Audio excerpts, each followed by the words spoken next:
વધુ વિડિયો જોવા માટે ડાઉનલોડ કરો બુકબર્ડ એપ. સ્પર્ધાત્મક પરીક્ષાની તૈયારીઓ કરાવતું ગુજરાતનું નંબર 1 પ્લેટફોર્મ બુકબર્ડ એપ. આજે જ ડાઉનલોડ કરો. હેલો ફ્રેન્ડ્સ, બુકબર્ડની યુટ્યુબ ચેનલ પર મિત્રો આપ સૌનું હાર્દિક સ્વાગત છે.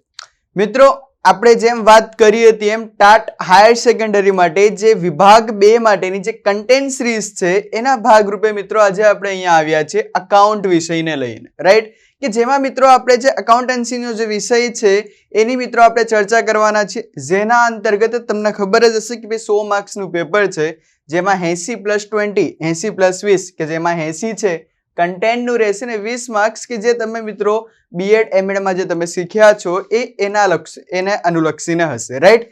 તો મિત્રો આપણે અહીંયા આજે 80 માર્ક્સની ચર્ચા કરવાના છે, પરંતુ આપણે આજે 80 માર્ક્સનું તમે ઓલરેડી તમે આની ટેસ્ટ સિરીઝ છે આપી જ છે, એનું અહીંયા મિત્રો આપણે સોલ્યુશન જોઈ રહ્યા છીએ.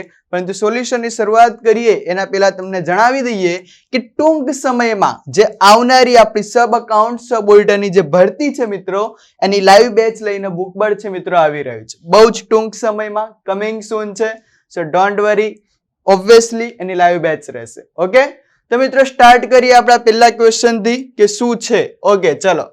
હિસાબી પદ્ધતિના મુખ્યત્વે કેટલા પ્રકાર છે? શાની વાત કરેલી છે મિત્રો? હિસાબી પદ્ધતિના મુખ્ય કેટલા પ્રકાર છે? Option A 2, option B 3, option C 4 કે ઓપ્શન ડી 5. તો શું આવશે મિત્રો અહીંયા આપણો રાઈટ આન્સર? તો મિત્રો અહીંયા તમને હિસાબી પદ્ધતિની વાત કરી છે, તો હંમેશા યાદ રાખજો કે હિસાબી પદ્ધતિ છે એના મિત્રો કેટલા પ્રકાર જોવા મળે છે? તો 3 પ્રકાર જોવા મળે છે. સાહેબ કયા કયા પૂછાઈ શકે ને? તો મિત્રો યાદ રાખજો, તમને અહીંયા જોવા મળે છે એક નાણાકીય હિસાબી પદ્ધતિ. કઈ જોવા મળશે? એક નાણાકીય હિસાબી પદ્ધતિ. એના પછી મિત્રો તમને જોવા મળે છે પડતર હિસાબી પદ્ધતિ. એના પછી તમને જોવા મળે છે સંચાલકીય હિસાબી પદ્ધતિ. તો તમને પૂછાય કે ભાઈ નીચેનામાંથી કોનો સમાવેશ હિસાબી પદ્ધતિમાં થતો નથી? તો આમાંથી જે ના હોય એ, તો આ 3 આપણી હિસાબી પદ્ધતિના મુખ્ય પ્રકાર છે, રાઈટ? હવે મિત્રો અહીંયા આપણે હિસાબી લખ્યું છે, હિસાબીની જગ્યાએ તમને નામા પદ્ધતિ પણ કહી શકે છે. દાખલા તરીકે હું તમને વાત કરું તો હિસાબી અને નામું બંને એકબીજાના પર્યાય શબ્દ છે, પરંતુ જ્યારે આપણે અકાઉન્ટ વિશે જ્યારે આપણે ભણતા હોઈએ ત્યારે આપણે વારંવાર હિસાબી પદ્ધતિ એ શબ્દનો મિત્રો આપણે શું કરતા હોઈએ છીએ? ઉપયોગ કરતા હોઈએ છીએ, રાઈટ? બાકી હિસાબી કહો, નામું કહો કે અકાઉન્ટિંગ કહો, ત્રણેય સરખા શબ્દો છે. ચલો વધશું આગળ. આ મિત્રો આપણે ચર્ચા કરી હતી હિસાબી પદ્ધતિના પ્રકાર વિશે, પરંતુ આપણને જે હિસાબો જે તૈયાર કરીએ છીએ એની પણ મિત્રો પદ્ધતિઓ છે. આઈડિયા છે ને સાહેબ? હિસાબો તૈયાર કરવાની પદ્ધતિ પૂછાય તો 2 પદ્ધતિ. કઈ? તો એક આવશે દેશીનામા પદ્ધતિ અને બીજી આવે છે કઈ મિત્રો? તો દ્વિનોંધીનામા પદ્ધતિ. મિત્રો અહીંયા તમને જણાવી દઉં એકાદ ક્વેશ્ચન હજી કે દેશીનામા પદ્ધતિ છે એ હિસાબની અતિ પ્રાચીન પદ્ધતિ માનવામાં આવે છે. હિસાબ અંગેની સૌથી પ્રાચીન પદ્ધતિ કે સૌથી જૂની પદ્ધતિ એટલે કે કઈ મિત્રો? તો દેશીનામા પદ્ધતિ, રાઈટ? સર દ્વિનોંધીનામા પદ્ધતિ, આનો એક ક્વેશ્ચન મિત્રો મને યાદ આવે છે. શું કે દ્વિનોંધીનામા પદ્ધતિના પિતા કોણ? કે પછી પૂછાય કે જન્મદાતા કોણ? તો દ્વિનોંધીનામા પદ્ધતિના પિતા પૂછે કે જન્મદાતા પૂછે, ઇટાલીના ગણિત શાસ્ત્રી લુકા પેસિઓલીને ગણવામાં આવે છે. કોને? લ્યુકા પેસિઓલી. જો કે ભારતની અંદર જે કૌટિલ્યનું અર્થશાસ્ત્ર છે તેને પણ મિત્રો માનવામાં આવે છે, પરંતુ આ તમને પૂછાઈ શકે એવો ક્વેશ્ચન છે કે દ્વિનોંધીનામા પદ્ધતિના જન્મદાતા કે પિતા કોણ? તો ઇટાલીના ગણિત શાસ્ત્રી શ્રી લુકા પેસિઓલીને ગણવામાં આવે છે. ઓકે, દ્વિનોંધીનામા પદ્ધતિ કે જેમાં હિસાબી પદ્ધતિના આધારો હોય છે, વેપારી ધોરણો હોય, રોકડના ધોરણો હોય અને મિશ્ર ધોરણો હોય. ઓકે, વેપારી ધોરણો મિત્રો કોને કહેવાય? કે જેના અંતર્ગત શું થશે? એક વર્ષમાં જેટલા પણ વ્યવહારો બન્યા છે એ તમામ વ્યવહારની નોંધ થશે, એ પછી ગમે તેવા હોય. રોકડમાં એક વર્ષમાં જેટલા પણ રોકડ વ્યવહાર થયા છે મિત્રો એની જ નોંધ કરવામાં આવશે. મિશ્રની અંદર રોકડ અને આ બંને એટલે કે રોકડ વ્યવહાર થયા હોય, ઉધાર વ્યવહાર થયા, તમામ વ્યવહારોની નોંધ થશે. ચલો વધશું આગળ. Next question. પ્રવાહી મિલકતોમાં નીચેનામાંથી કઈ મિલકતનો સમાવેશ થતો નથી? ખાસ સમજજો પ્રશ્ન એક વખત કે પ્રવાહી મિલકતોમાં નીચેનામાંથી કઈ મિલકતનો સમાવેશ થતો નથી? લિક્વિડ એસેટ્સ ની વાત કરી છે. દેવાદારો, લેણી હુંડી, સ્ટોક કે આપેલ તમામ? શું આવશે રાઈટ આન્સર? સો મિત્રો અહીંયા આપણે રાઈટ આન્સર આવશે શું? સ્ટોક. પ્રવાહી મિલકતોની વાત કરી છે. એકચ્યુઅલમાં પ્રવાહી મિલકતો કહેવાય કોને? ચાલુ મિલકતોમાંથી તમે સ્ટોક અને અગાઉથી ચૂકવેલ ખર્ચાઓ બાદ કરી દો, એના પછી જે મિલકત મળે એને મિત્રો શું કહેવાય છે? પ્રવાહી મિલકત કહેવાય છે. મગજમાં રાખજો, એક્ઝામમાં પૂછાઈ શકે છે કે પ્રવાહી મિલકતમાં નીચેનામાંથી કોનો સમાવેશ થતો નથી. તો ચાલુ મિલકતોમાંથી સ્ટોક અને અગાઉથી ચૂકવેલ ખર્ચ તમે બાદ કરો તો તમને મળશે પ્રવાહી મિલકત, એટલે કે પ્રવાહી મિલકતમાં સ્ટોકનો સમાવેશ થતો નથી. આવડતું હશે તેમ છતાં મિત્રો માર્ક્સ કપાઈ શકતા હોય છે, એટલે કે મસ્ત શાંતિથી પેલા પેપરને વાંચવું, ક્વેશ્ચનને સમજવું, એના પછી અટેમ્પ્ટ કરો. રાઈટ, વધીએ આગળ. નેક્સ્ટ, નીચે આપેલ વ્યવહારની યોગ્ય આમ નોંધ જણાવો મિત્રો. આમ નોંધ જણાવવાની છે કે ₹4,000 નો માલ અંગત વપરાશ માટે ધંધામાંથી લઈ ગયા. શાના માટે? અંગત વપરાશ માટે. તો ઓપ્શન એ ઉપાડ ખાતે ઉધાર, તે વેચાણ ખાતે જમા. ઉપાડ ખાતે ઉધાર તે માલ ખાતે જમા. ઉપાડ ખાતે ઉધાર તે ખરીદ ખાતે જમા કે ઉપાડ ખાતે ઉધાર તે મૂડી ખાતે? શું આવશે મિત્રો રાઈટ આન્સર? સાહેબ લોચો આઈડિયા નથી આવતો. ઓપ્શન નંબર સી આવશે મિત્રો. શું કામ? કારણ કે જ્યારે ધંધાનો માલિક છે એ ધંધામાંથી પોતાના અંગત ખર્ચ માટે કાં તો પોતાના અંગત ઉપયોગ માટે કોઈ વસ્તુ લઈ જતો હોય તો એ ક્યાં આવે? ઉપાડ ખાતે ઉધાર. શું વેચાણ કર્યું? ના, તો વેચાણ તો આવે જ નહીં. તો મિત્રો જે આપણે ખરીદની જે ઉધાર અસર આપી હતી જેટલી રકમથી, એનો હવે નીલ તો કરવી પડશે ને, તો માટે એને શું કરી? ખરીદ ખાતે જમા કરી દીધું, કારણ કે અંગત વપરાશ માટે લઈને ગયો છે માટે. ઓકે, રાઈટ આમ નોંધ આની થશે ઉપાડ ખાતે ઉધાર તે ખરીદ ખાતે જમા. આ પ્રકારની આમ નોંધ છે મિત્રો, જનરલ છે, આપણને પૂછાઈ શકે છે એક્ઝામમાં, કે જે આપણને કન્ફ્યુઝ કરી શકે છે. Okay, got it? ચાલો, એના પછી કહે છે કે ભાઈ હિસાબી સમીકરણ જણાવો. અહીંયા મિત્રો હું પેલા ક્લિયર કરી દઉં તમને. અહીંયા તમને ડિનોટ કરેલા છે A, C and L. આ ACL નો મિત્રો મતલબ થાય છે અસેટ્સ, જેને આપણે મિલકત કહેતા હોઈએ છીએ. આનો મતલબ થાય છે કેપિટલ, અને આનો મતલબ થાય છે મિત્રો લાયબિલિટી. હવે મિત્રો તમને બધાને ખબર જ છે કે પાકા સરવૈયાની આપણને બે બાજુ જોવા મળતી હોય છે. એક હોય છે મિલકત લેણા બાજુ અને બીજી હોય છે કઈ મિત્રો? મૂડી દેવા બાજુ. તમે જોશો તો મૂડી દેવા અને મિલકત લેણા બંનેના સરવાળા સરખા થવા જોઈએ, ત્યારે આપણા વાર્ષિક હિસાબનો મિત્રો સાચો જવાબ આવ્યો કહેવાય. Got it? યાદ આવે છે? હા સર, પાકું યાદ આવ્યું અમને. તો મિત્રો કેવા શું માંગે છે? તો અસેટ્સ બરાબર એટલે કે A is equal to capital plus liability. Capital નો મતલબ થાય મૂડી અને આનો મતલબ થાય દેવા. તો તમને યાદ આવ્યું? મિલકત બરાબર મૂડી પ્લસ દેવા. તો રાઈટ આન્સર આપણો શું થશે? તો રાઈટ આન્સર મિત્રો અહીંયા જોવા મળે છે assets is equal to capital plus liability. Option number B આ મિત્રો આપણો રાઈટ આન્સર થશે. હિસાબી સમીકરણ પૂછાઈ શકે છે, એટલે મગજમાં રાખજો. ચાલો વધીએ આગળ. ઓકે, પેટા નોંધના કેટલા પ્રકાર પડે છે? કેટલા? શાની વાત કરી છે? પેટા નોંધના. એકચ્યુઅલી પહેલા આપણે આમ નોંધ લખ્યા પછી એની પેટા નોંધો કરતા હોઈએ છીએ. ભાઈ અલગ અલગ જે વ્યવહારો છે, જે ચોક્કસ પ્રકારના વ્યવહારો ચોક્કસ પ્રકારની નોંધમાં લખાવા જોઈએ. રાઈટ, એના માટેની વાત કરી છે. તો પેટા નોંધના કેટલા પ્રકાર છે? 2, 3, 4 કે 5? શું આવશે મિત્રો રાઈટ આન્સર? તો રાઈટ આન્સર આવશે ઓપ્શન નંબર સી 4. શું આવશે મિત્રો અહીંયા રાઈટ આન્સર આપણો? તો ઓપ્શન નંબર સી છે એ આપણો અહીંયાથી મિત્રો શું થશે? રાઈટ આન્સર થશે. 4 પ્રકાર છે શાના? પેટા નોંધના.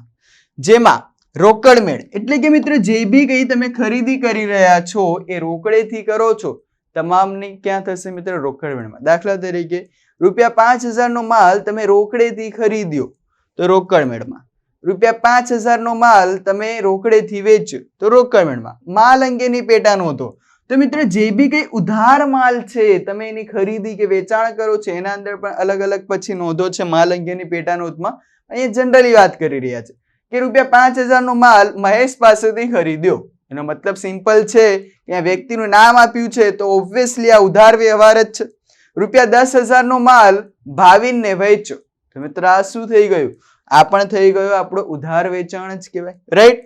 હુંડી અંગેની પેટા નોંધ. તો મિત્રો હુંડી અંગેની તો ક્યારે આવે? તમને ખબર જ છે કે જ્યારે ભાઈ જે વ્યક્તિને નાણાં દેવાના હોય એ વ્યક્તિ દેવી હુંડી લખે અને જે વ્યક્તિને લેવાના હોય લેણી હુંડી લખે. Right, same as usual. ખાસ આમ નોંધ. હવે મિત્ર આજે ખાસ આમનો જ છે અને ખાસ સમજજો. કોઈને અહીંયા આવો પ્રશ્ન થયો હોય કે સર ₹10,000 નું ફર્નિચર, ₹10,000 નું ફર્નિચર રોકડેથી, ક્યાંથી? રોકડેથી ધંધામાં લાવ્યા, તો આ શું થઈ ગયું મિત્રો? તો આ જે રોકડેથી તમે ધંધામાં લાવ્યા ₹10,000 નું ફર્નિચર, તો ક્યાં રોકડ મેળમાં નોંધ કરશો? ના, એને કહેવાય મિત્રો ખાસ આમ નોંધ. જ્યારે તમે કોઈ મિલકતનું ખરીદ કે વેચાણ કરી રહ્યા છો, યાદ રાખજો એ તમારા ધંધાનો પાર્ટ નથી, મીન્સ તમારા ધંધાનો આર્થિક વ્યવહાર નથી. તમે આ રોકડેથી આ વસ્તુ ખરીદી છે, રાઈટ, પરંતુ એની શું તમે ખરીદી કે વેચાણ કર્યું હતું? ના, તમે તો આનો ઉપયોગ કરવા માટે લઈને આવ્યા છો. તમે ધંધામાં મિલકત લાવો છો કે મિલકતનું વેચાણ કરો છો, તો એની મિત્રો ક્યાં નોંધ કરવામાં આવશે? ખાસ આમ નોંધની અંદર. આટલું મગજમાં રાખજો. આ પ્રકારનો વ્યવહાર છે, તમને એક્ઝામમાં પૂછાઈ શકે છે માટે. ઓકે, ચાલો જોઈએ નેક્સ્ટ. કાજલે ₹30,000 નો માલ 20% વેપારી વટાવે મનોજને વેચ્યો, તેમજ ₹500 મજૂરીના ગણવામાં આવ્યા જે મનોજને આપવાના છે. મનોજે અડધી રકમ તાત્કાલિક કાજલને ચૂકવી દીધી, તો આ વ્યવહારની વેચાણ નોંધમાં કઈ રકમથી નોંધ થશે? મિત્રો આની પહેલા આપણે પેટા નોંધના પ્રકારની વાત કરી અને પેટા નોંધનો એક તમને નિયમ બતાવી દઉં. અંશતઃ અથવા તો આંશિક રોકડ વ્યવહાર કે આંશિક ઉધાર વ્યવહારને સંપૂર્ણ ઉધાર વ્યવહાર માનવામાં આવશે. દાખલા તરીકે હું તમને કહું કે ₹5,000 નો માલ સીમાને વેચ્યો, સીમાએ અડધી રકમ તરત ચૂકવી આપી અને અડધી રકમ 2 મહિના પછી ચૂકવવાની છે. તો મિત્રો આ શું થયો? અડધો રોકડ અને અડધો ઉધાર. તો મિત્રો જ્યારે પેટા નોંધમાં તમે નોંધ કરશો તો સંપૂર્ણ વ્યવહાર કેવો છે? ઉધાર વ્યવહાર છે, એમ સમજીને જ મિત્રો તમારે નોંધ કરવાની છે. મગજમાં આવી ગયું? ઓકે. અને આ પ્રકારનો ક્વેશ્ચન તમારે એક્ઝામમાં જોવા મળી શકે છે કે જે થોડોક તમને ટ્રિકી ક્વેશ્ચન હોઈ શકે, થોડોક તમને હાર્ડ લાગે, રાઈટ? શું કહે છે? ચલો, કાજલે ₹30,000 નો માલ 20% વેપારી વટાવે મનોજને વેચ્યો. તમને બધાને ખબર જ હશે કે વેપારી વટાવોની હિસાબી ચોપડામાં નોંધ થતી નથી. તો 30,000 ના 20% કેટલા થાય? 6,000 થયા. તો વધ્યા કેટલા? 24,000. એની સાથે સાથે મિત્રો આપણે બીજી વાત કરીએ અહીંયા. તો બીજું શું કહે છે? તેમજ ₹500 મજૂરીના ગણવામાં આવે કે જે કોને આપવાના છે? તો મનોજને જ આપવાના છે. તો મનોજ અડધી રકમ તાત્કાલિક કાજલને ચૂકવી દીધી, એટલે કે 24,500 થયા હતા, એમાંથી 12,250 એને તરત ચૂકવી આપ્યા. તો આ વ્યવહારની વેચાણ નોંધમાં કઈ રકમથી નોંધ થશે? તો સાહેબ હાલ તો તમે કીધું, તો right answer option number C મિત્રો. શું આવશે? 24,500. ઓકે, ચાલો. હિસાબી પદ્ધતિને ઐતિહાસિક હિસાબી પદ્ધતિ તરીકે ઓળખવામાં આવે છે. ઓપ્શન બી ભવિષ્યની હિસાબી પદ્ધતિ તરીકે ઓળખવામાં આવે છે. ઓપ્શન સી વર્તમાનની હિસાબી પદ્ધતિ તરીકે ઓળખવામાં આવે છે. કે ઓપ્શન નંબર ડી બિનજરૂરી હિસાબી પદ્ધતિ તરીકે ઓળખવામાં આવે છે. તો શું આવશે મિત્રો આપણો અહીંયા રાઈટ આન્સર? તો ઐતિહાસિક હિસાબી પદ્ધતિ તરીકે ગણવામાં આવે છે.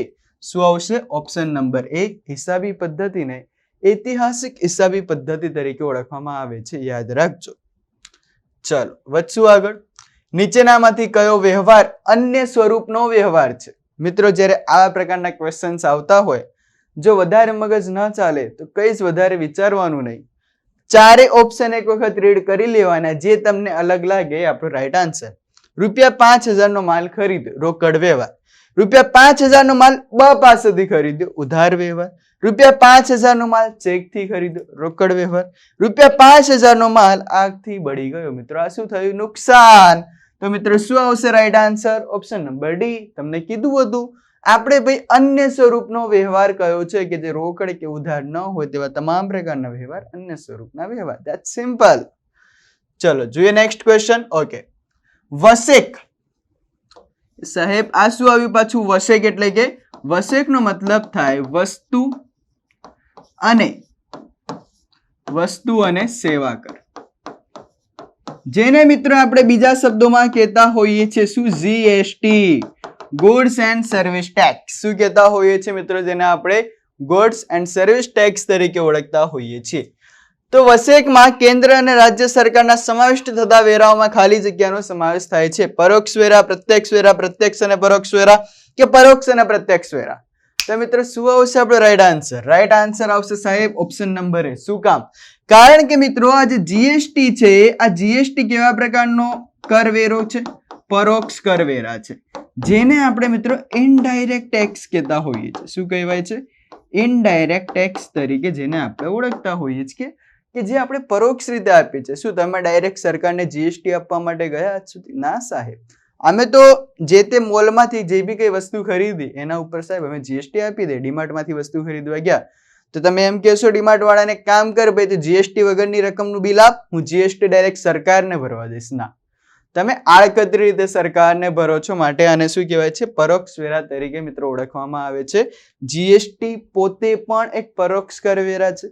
જીએસટી ના આવવાથી 17 જેટલા પરોક્ષ કરવેરા કે જે કેન્દ્ર અને રાજ્ય સરકારના હતા તેનો સમાવેશ જીએસટી ની અંદર કરી દેવામાં આવ્યો. ઓકે, ચલો આગળ એની પણ ચર્ચા કરશું. હાલ શું કહે છે? નીચેનામાંથી કેન્દ્ર સરકારનો કયો પરોક્ષ કર વસેક પહેલા ન હતો? આ મિત્રો જે વસેક શબ્દ છે તમને જીસીઆરટી માં તમારી બુક ની અંદર આપેલો છે, જેનો ફૂલ ફોર્મ થાય છે વસ્તુ અને સેવા કર. કસ્ટમ ડ્યુટી, આબકારી જકાત, સેવા વેરો કે ખરીદ વેરો? તો શું આવશે મિત્રો રાઈટ આન્સર? કસ્ટમ ડ્યુટી, કે જે વસેક પહેલા ન હતો ને રાઈટ નાઉ છે. તો જુઓ શું કહે છે? જીએસટી ના આવવાના કારણે ભારત દેશમાં લગભગ 17 જેટલા પરોક્ષ કરવેરાને મિત્રો જીએસટી ની અંદર સમાવિષ્ટ કરવામાં આવ્યો છે. આ જીએસટી ના 17 પરોક્ષ કરવેરામાં કેન્દ્ર સરકારના 8 કરવેરા હતા, જ્યારે રાજ્ય સરકારના કેટલા? 9 કરવેરાનો મિત્રો સમાવેશ કરવામાં આવે છે. ટોટલ હતા 17 કરવેરા, જેમાંથી 8 + 9 8 કેન્દ્ર સરકારના, 9 રાજ્ય સરકારના. આ પરોક્ષ કરવેરામાં કેટલાક કરવેરા રાજ્ય સરકારના અને કેટલાક કરવેરા કેન્દ્ર સરકારના છે, કે જે નીચે મુજબ છે. તો તમે જુઓ તો કેન્દ્ર સરકારના કરવેરા, કેન્દ્ર સરકારની એક્સાઇઝ ડ્યુટી, સર્વિસ વેરો છે એટલે કે સેવા, મેડિસિન એન્ડ ટોલેલેટરીઝના પ્રમોશન એક્ટ હેઠળ લાગતી વસ્તુ એક્સાઇઝ ડ્યુટી, વધારાની એક્સાઇઝ ડ્યુટી છે. વધારાની એક્સાઇઝ ડ્યુટી કાપડ અને કાપડના ઉત્પાદન પર, ખાસ વધારાની એક્સાઇઝ ડ્યુટી એન્ડ સેસ અને સરચાર્જ મિત્રો ક્યાં? કેન્દ્ર સરકારના. રાજ્ય સરકારના જુઓ તો વેટ, જેના વેલ્યુ એડેડ ટેક્સ કહેવાય. તમને પૂછાઈ શકે છે મિત્રો, વેટ નું ફૂલ ફોર્મ યાદ હોવું જોઈએ. અકાઉન્ટ વિષય હોય તો યાદ હોવું જોઈએ. Value added tax. લક્ઝરી કરવેરો, મનોરંજન વેરા, લોટરી અને ગેમ્બલિંગ પરનો વેરો, entry tax, central sales tax, જાહેરાત પરના વેરા, ખરીદ કરવેરા અને રાજ્યના સેસ અને સરચાર્જ મિત્રો. આ પ્રકારે થઈને ટોટલ 17 જેટલા કરવેરાનો સમાવેશ જીએસટી માં કરવામાં આવ્યો. એક વખત ખાલી તમારે નજર કરી લેવી, કારણ કે આના જેવો બીજો ક્વેશ્ચન પણ આપણને પૂછાઈ શકે છે. ઓકે, ચાલો. બેંકમાંથી અંગત ખર્ચ માટે ઉપાડેલ રકમ ખાલી જગ્યા ખાતે ઉધાર થાય. શું કહે છે ભાઈ? કે બેંકમાંથી અંગત ખર્ચ માટે ઉપાડેલી રકમ ખાલી જગ્યા ખાતે ઉધાર થાય. બેંક ખાતે, રોકડ ખાતે, ઉપાડ ખાતે કે વ્યક્તિ ખાતે? ઓબ્વિયસલી ઉપાડ ખાતે. અને આની આમનો શું થાય મિત્રો? ઉપાડ ખાતે ઉધાર, તે જે તે બેંક ખાતે. રાઈટ? ચાલો વધીએ આગળ. નમૂના તરીકે માલ જાય તો ખાલી જગ્યા ખાતે ઉધારાય છે. શાની વાત કરવામાં આવેલી છે મિત્રો? કે નમૂના તરીકે જ્યારે કોઈ માલ છે એ જાય તો ખાલી જગ્યા તરીકે ઉધારવામાં આવે છે. તો મિત્રો જાહેરાત ખર્ચ, નમૂનાથી ગયેલ માલ, ખરીદ ખાતે, વેચાણ ખાતે. તો શું આવશે રાઈટ આન્સર? તો જાહેરાત ખર્ચ ખાતે. દાખલા તરીકે હું તમને આની આમ નોંધ બી કહી દઉં, તમને પૂછાઈ શકે એવી છે કે ₹5000 નો માલ જાહેરાત પેટે આપ્યો.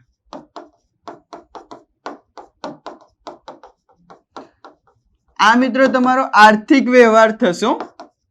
આ વ્યવહાર કેવો કહેવાય? તો આર્થિક વ્યવહાર કહેવાય. અને મિત્રો આની આમનો તો શું થશે? તો જાહેરાત ખર્ચ ખાતે ઉધાર, તે ખરીદ ખાતે જમા. મગજમાં રાખજો આ આમનો. જાહેરાત ખર્ચ ખાતે ઉધાર, તે ખરીદ ખાતે જમા. પરંતુ તમને એવો ક્વેશ્ચન પૂછાય કે ₹5000 નો માલ નમૂના તરીકે મળ્યો. નમૂના તરીકે મળ્યો તો મિત્રો આ તમારા માટે શું થઈ ગયો? બિન આર્થિક વ્યવહાર. કેવો? બિન આર્થિક. ધેન તમે અહીંયા જોઈ શકો છો કે આર્થિક વ્યવહાર અને બિન આર્થિક વ્યવહાર વચ્ચેનો તફાવત.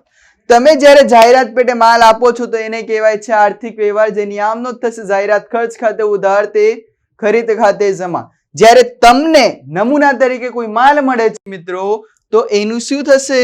તો એ મિત્રો બિન આર્થિક વ્યવહાર કહેવાય.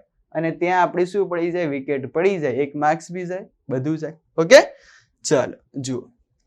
માલની ઉધાર ખરીદી થાય ત્યારે મિલકત વધે, દેવું વધે.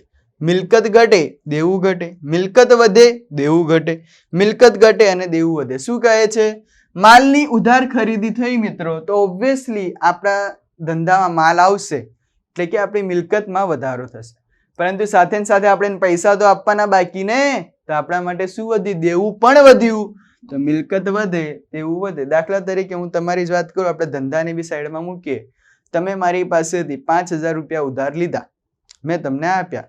તમારી પાસે શું વધી? મિલકત વધી 5,000, પરંતુ દેવું ના વધ્યું સામે સામે મિલકતની સાથે સાથે, કારણ કે તમારે મને 5,000 આપવાના છે પાછા. ઓકે, એ રીતે ઘણી બધી વખત પ્રેક્ટિકલ થઈને બી તમે થોડુંક વિચારી લો તો બી મિત્રો તમારો આન્સર આવી જાય. નાણાં બજારના સાધનોની પાકતી મુદત કેટલા સમયની હોય છે? શાની વાત કરેલી છે મિત્રો? તો નાણાં બજારના સાધનોની પાકતી મુદત કેટલા સમયની હોય? 1 વર્ષ કે તેથી વધુ, 2 વર્ષ કે તેથી વધુ, 1 વર્ષ કે તેથી ઓછી, 3 વર્ષ કે તેથી વધુ. તો શું આવશે મિત્રો? ઓપ્શન ને ખાસ સમજજો, ક્વેશ્ચન જોજો. નાણાં બજાર કીધા છે તો રાઈટ આન્સર આવશે આપણો 1 વર્ષ કે તેથી ઓછું. ઓપ્શન નંબર સી આપણો રાઈટ આન્સર થશે, પાકી મુદત. ઓકે, ચાલો જોઈએ નેક્સ્ટ ક્વેશ્ચન. હિસાબી ભૂલોના કેટલા પ્રકાર છે? શાની વાત કરી છે મિત્રો? હિસાબી ભૂલોના કેટલા પ્રકાર છે? 2, 3, 4, 5. શું આવશે રાઈટ આન્સર? તો રાઈટ આન્સર આવશે મિત્રો ઓપ્શન નંબર એ. હિસાબી ભૂલોના 2 પ્રકાર જોવા મળે છે. એક કાચા સરવૈયાને અસર કરતી હિસાબી ભૂલો, બીજી કાચા સરવૈયાને અસર ન કરતી હિસાબી ભૂલો. રાઈટ, આ પ્રકારે ટોટલ 2 પ્રકાર જોવા મળે છે આપણને.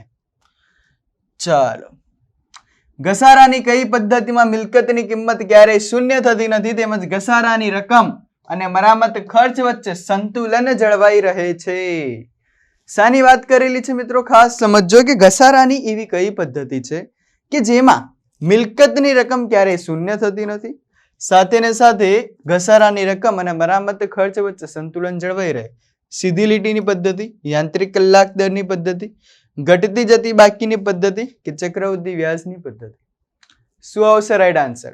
તો ઓપ્શન નંબર સી મિત્રો, કે જે આપણો શું થવાનો છે અહીંયાથી રાઈટ આન્સર છે એ થવાનો છે. કયો ઓપ્શન આવશે? ઓપ્શન નંબર સી, ઘટતી જતી બાકીની પદ્ધતિ. આમાં મિત્રો ક્યારેય તમારું જે મિલકત છે ક્યારેય શૂન્ય નહીં થાય, તેમજ મરામત ખર્ચ સાથે ને સાથે ઘસારાની રકમ વચ્ચે પણ સંતુલન જળવાઈ રહેશે. હવે મિત્રો વાત કરીએ અહીંયા જે સીધી લીટીની પદ્ધતિ છે. સીધી લીટી પદ્ધતિમાં ઘસારાની રકમ કેવી રહે છે? દર વર્ષે એક સમાન જ જોવા મળતી હોય છે. ઓકે, એક સમાન પૂછવામાં આવે તો સીધી લીટીની પદ્ધતિ આવશે, અને ઘસારાની રકમ ઘટતી જાય તો ઘટતી જતી બાકીની પદ્ધતિ. That's it. આ પણ મિત્રો ઘસારાની જ પદ્ધતિઓ છે, પરંતુ આપણને એક્ઝામના પૂછવાના ચાન્સીસ બહુ ઓછા. ચાલો, દરમાયો એટલે મિત્રો વેરી ઇમ્પોર્ટન્ટ ક્વેશ્ચન, યાદ રાખજો આ ક્વેશ્ચન. દરમાયો એટલે શું? ખરાજત ખર્ચ, ડેમરેજ, વોરફેજ, માસિક પગાર કે વેતન? મિત્રો તમે બધું કર્યું હશે, પણ અમુક એવી ટર્મ્સ છે, અમુક એવા શબ્દો છે કે જે આપણને નહીં ખબર હોય, ત્યારે મિત્રો આવા પ્રકારના ક્વેશ્ચન્સ છે ગેમ ચેન્જર સાબિત થઈ શકે છે. અહીં ઘણી બધી વખત 1 માર્ક્સ, 2 માર્ક્સ, અડધો માર્ક્સ, 1.5 માર્ક્સ થી રહી જતા હોય છે એક્ઝામ. રાઈટ, તો શું આવશે દરમાયો એટલે? તો દરમાયો એટલે માસિક પગાર કે વેતન. Option number D. અહીંયા મિત્રો બીજો આપ્યો છે ખરાજત ખર્ચ. તો જ્યારે કોઈ માલ છે કે કોઈ મિલકત છે, કોઈ માલ કે મિલકતનો જ્યારે બગાડ થતો હોય ત્યારે એના મરામત પાછળ કેટલો ખર્ચ લાગે છે એને મિત્રો શું કહેવાય છે? એને કહેવાય છે ખરાજત ખર્ચ. મિત્રો એના પછી વાત કરેલી છે આપણને ડેમરેજની. તો ડેમરેજ એકચ્યુઅલમાં કોને કહેવાય? તો આપણે બંદર કે રેલવે પાસેથી, રેલવેનું જે બંદર હોય, કાં તો બંદર ઉપર ડોકયાર્ડ જોવા મળે, રેલવે ઉપર જે બી કંઈના રૂમ્સ હોય ત્યાંથી આપણે ડિલિવરી લેવાની હોય, ત્યારે મિત્રો શું કરીએ, આપણે ડિલિવરીમાં ડિલે કરીએ, એના માટે આપણને વધારાની રકમ આપવી પડે છે, એને કહેવાય છે ડેમરેજ, રાઈટ. જે આપણે એક પ્રોપર ટાઈમે જે આપણને લેવાની હતી ત્યાંથી ડિલિવરી, પરંતુ આપણે શું કરીએ છીએ મિત્રો, ડિલે કરીએ છીએ, લેટ લઈએ છીએ ડિલિવરી માટે, એને કહેવાય ડેમરેજ, જે વધારાની રકમ આપવી પડે. તો સાહેબ વોરફેઝ કોને કહેવાય? તો મિત્રો જ્યાંથી માલ ઉપાડવામાં આવ્યો હોય, જે સ્થળેથી આપણને માલ મોકલવામાં આવ્યો હોય તે સ્થળેથી ઓછું નૂર ચૂકવવામાં આવે. નૂર કેવું ચૂકવવામાં આવ્યું હોય? નૂર એક પ્રકારનો વેરો છે. આ નૂર છે ઓછું ચૂકવવામાં આવે તો મિત્રો તમારે તફાવતની રકમ છે એ આપવી પડશે, એને કહેવાય વોરફેઝ. ક્યારે? જ્યાંથી માલ મોકલાવેલ હોય ત્યાંથી નૂરની રકમ ઓછી આપવામાં આવે તો તમારે તફાવતની રકમ આપવી પડે, એને કહેવાય છે વોરફેઝ. દરમાયો એટલે કે માસિક પગાર કે માસિક વેતન. ઓકે, ચાલો વધીએ આગળ. આંતરરાષ્ટ્રીય હિસાબી ધોરણ સમિતિ કે જેને ઇન્ટરનેશનલ અકાઉન્ટિંગ સ્ટાન્ડર્ડ્સ કમિટી એટલે કે IASC ની સ્થાપના કયા વર્ષમાં કરવામાં આવી? શાની વાત કરવામાં આવેલી છે મિત્રો? IASC international accounting standard committee. 1974, 1973, 1975 કે 1991? શું આવશે મિત્રો રાઈટ આન્સર? રાઈટ આન્સર આવશે આપણો અહીંયા ઓપ્શન નંબર B 1973. અહીંયા મિત્રો 1991 આપ્યું છે તો આના વિશે થોડીક ચર્ચા કરી લઈએ. તો LPG મોડેલ આપણે અપનાવ્યું હતું 1991 માં. લિબરલાઇઝેશન, પ્રાઇવેટાઇઝેશન અને ગ્લોબલાઇઝેશન કે જેને મિત્રો આપણે ઉદારીકરણ, ખાનગીકરણ અને વૈશ્વિકીકરણ તરીકે ઓળખતા હોઈએ છીએ. તો LPG મોડેલ ક્યારે અપનાવ્યું? 1991 માં. ઓકે, ચાલો વધીએ આગળ. નામાના સિદ્ધાંતોનું પાલન ન થવાથી ઉદ્ભવેલ ભૂલને ખાલી જગ્યા કહેવાય. અહીંયા મિત્રો તમારો પ્રશ્ન તમને જવાબ આપી રહ્યો છે. ભરપાઈ ચૂક, વિસર ચૂક, સિદ્ધાંતની ભૂલ કે ઉપલક ખાતે ન લઈ જવાની ભૂલ. શાની વાત કરેલી છે મિત્રો? કે નામાના સિદ્ધાંતોનું પાલન ન થવાથી ઉદ્ભવેલ ભૂલને ખાલી જગ્યા કહેવાય. ભરપાઈ ચૂક, વિસર ચૂક, સિદ્ધાંતની ભૂલ કે ઉપલક ખાતે ન લઈ જવાની ભૂલ. સિદ્ધાંતોનું પાલન તો મિત્ર સિદ્ધાંતની ભૂલ જ આવશે ને. પ્રશ્ન જ પોતે જવાબ આપી દે છે તમને, શું કામ આટલું બધું પછી લોડ લેવા આપણે. ચાલો વધીએ આગળ. નેક્સ્ટ, હુંડી ભારતમાં કયા કાયદા હેઠળનો દસ્તાવેજ છે? શાની વાત કરી છે મિત્રો? હુંડી વિશેની વાત કરી છે. ભારતીય કંપની એક્ટ 2013, ભાગીદારી કાયદો 1932, ભારતીય કરારનો કાયદો 1872 કે નેગોશિયેબલ ઇન્સ્ટ્રુમેન્ટ એક્ટ 1881 1881? શું આવશે મિત્રો? શાની વાત કરી છે? હુંડી ભારતના કયા એક્ટ હેઠળ કે કાયદા હેઠળનો દસ્તાવેજ છે? તો શું આવશે right answer? Option number D negotiable instrument act 1881. આના મિત્રો વર્ષ પણ યાદ રાખજો, નેગોશિયેબલ ઇન્સ્ટ્રુમેન્ટ એક્ટ 1881. મિત્રો આના પરથી ક્વેશ્ચન બની શકે. હુંડીના કેટલા પ્રકાર છે? હુંડીના પ્રકાર તો યાદ રાખજો, હુંડીના 3 પ્રકાર આપણને જોવા મળે છે. એક દેવી હુંડી, એક લેણી હુંડી, ત્રીજી આવે છે શું? વચન ચિઠ્ઠી. દેવી હુંડી, લેણી હુંડી, વચન ચિઠ્ઠી. હુંડીના પ્રકાર. હુંડી કયા એક્ટ હેઠળ? Negotiable instrument act 1881. ચાલો વધશું આગળ. ઉપલક ખાતું ખોલવાથી ખાલી જગ્યાની અસર નફા નુકસાન પર થાય છે. શાની વાત કરેલી છે મિત્રો? કે ઉપલક ખાતું ખોલવાથી ખાલી જગ્યાની અસર નફા નુકસાન પર થાય છે. વ્યક્તિના ખાતામાં થયેલ ભૂલ, મિલકતના ખાતામાં થયેલી ભૂલ, વ્યક્તિ અને મિલકત બંને ખાતાની ભૂલ કે માલના ખાતા અને ઉપજ ખર્ચના ખાતામાં થયેલ ભૂલ. તો મિત્રો ઉપલક ખાતું ક્યારે ખોલવામાં આવે? કે જ્યારે માલના ખાતા અને ઉપજ ખર્ચના ખાતામાં જ્યારે ભૂલ થયેલી હોય તેની અસર મિત્રો નફા નુકસાન પર થાય છે. Okay, got it? ચાલો વધશું આગળ. નેક્સ્ટ ક્વેશ્ચન જોઈએ. આખર સ્ટોક વાર્ષિક હિસાબોમાં કઈ કિંમતે દર્શાવવામાં આવે છે મિત્રો? આ પણ એક વેરી ઇમ્પોર્ટન્ટ ક્વેશ્ચન છે. થિયરિકલ બેઝ ઉપર પૂછાઈ શકે છે, સાથે ને સાથે તમને પ્રેક્ટિકલ બેઝ ઉપર પણ આ ક્વેશ્ચન છે પૂછાઈ શકે છે સમના અકોર્ડિંગ. ઓકે, દાખલા સ્વરૂપે એની પણ આપણે આગળ જોઈશું. શાની વાત કરી છે? કે ભાઈ આખર સ્ટોકની વાત કરી છે કે જે વાર્ષિક હિસાબમાં કઈ કિંમતે દર્શાવવામાં આવે. મૂળ કિંમતે, પડતર કિંમતે, બજાર કિંમતે કે પડતર કિંમત કે બજાર કિંમત? બેમાંથી જે ઓછી કિંમત હોય તે કિંમત. તો મિત્રો શું આવશે રાઈટ આન્સર? સાહેબ વાર્ષિક હિસાબના દાખલા બહુ ગણ્યા છે, બહુ મજા આવતી. વાર્ષિક હિસાબનો ભલે દાખલાનો જવાબ ન આવે, પરંતુ અમારા ટીચર કહેતા આખર સ્ટોકનું તમે એક લખીને આવશો, તમારા 2 માર્ક્સ તો પાકા છે. તો એટલે અમને આખર સ્ટોક ખબર હતી કે પડતર કિંમત કે બજાર કિંમત બેમાંથી જે ઓછી કિંમત હોય તે કિંમતે આખર સ્ટોક હિસાબી પદ્ધતિમાં લખવામાં આવે છે. ઓકે, ચાલો વધીએ આગળ. ખાલી જગ્યાના ખ્યાલ મુજબ વાર્ષિક હિસાબો બનાવતી વખતે માર્ચ મહિનાનો પગાર એપ્રિલ મહિનામાં ખરેખર ચૂકવાય તો પણ માર્ચ મહિના માટે ચૂકવવાના બાકી પગાર તરીકે નોંધાશે. આ પ્રશ્નને મિત્રો ખાસ સમજજો, થોડોક કન્ફ્યુઝન વાળા આ ક્વેશ્ચન્સ તમને 2 થી 3 જોવા મળશે. ખાલી જગ્યાના ખ્યાલ મુજબ વાર્ષિક હિસાબો બનાવતી વખતે જે તમારો માર્ચ મહિનાનો પગાર છે એપ્રિલ મહિનામાં ચૂકવવામાં આવે તેમ છતાં પણ માર્ચ મહિના માટે ચૂકવવાના બાકી પગાર તરીકે નોંધાશે. સંપાદન, પડતર, નાણાકીય માપ કે દ્વિઅસર. તો શું આવશે મિત્રો આપણો અહીંયા રાઈટ આન્સર?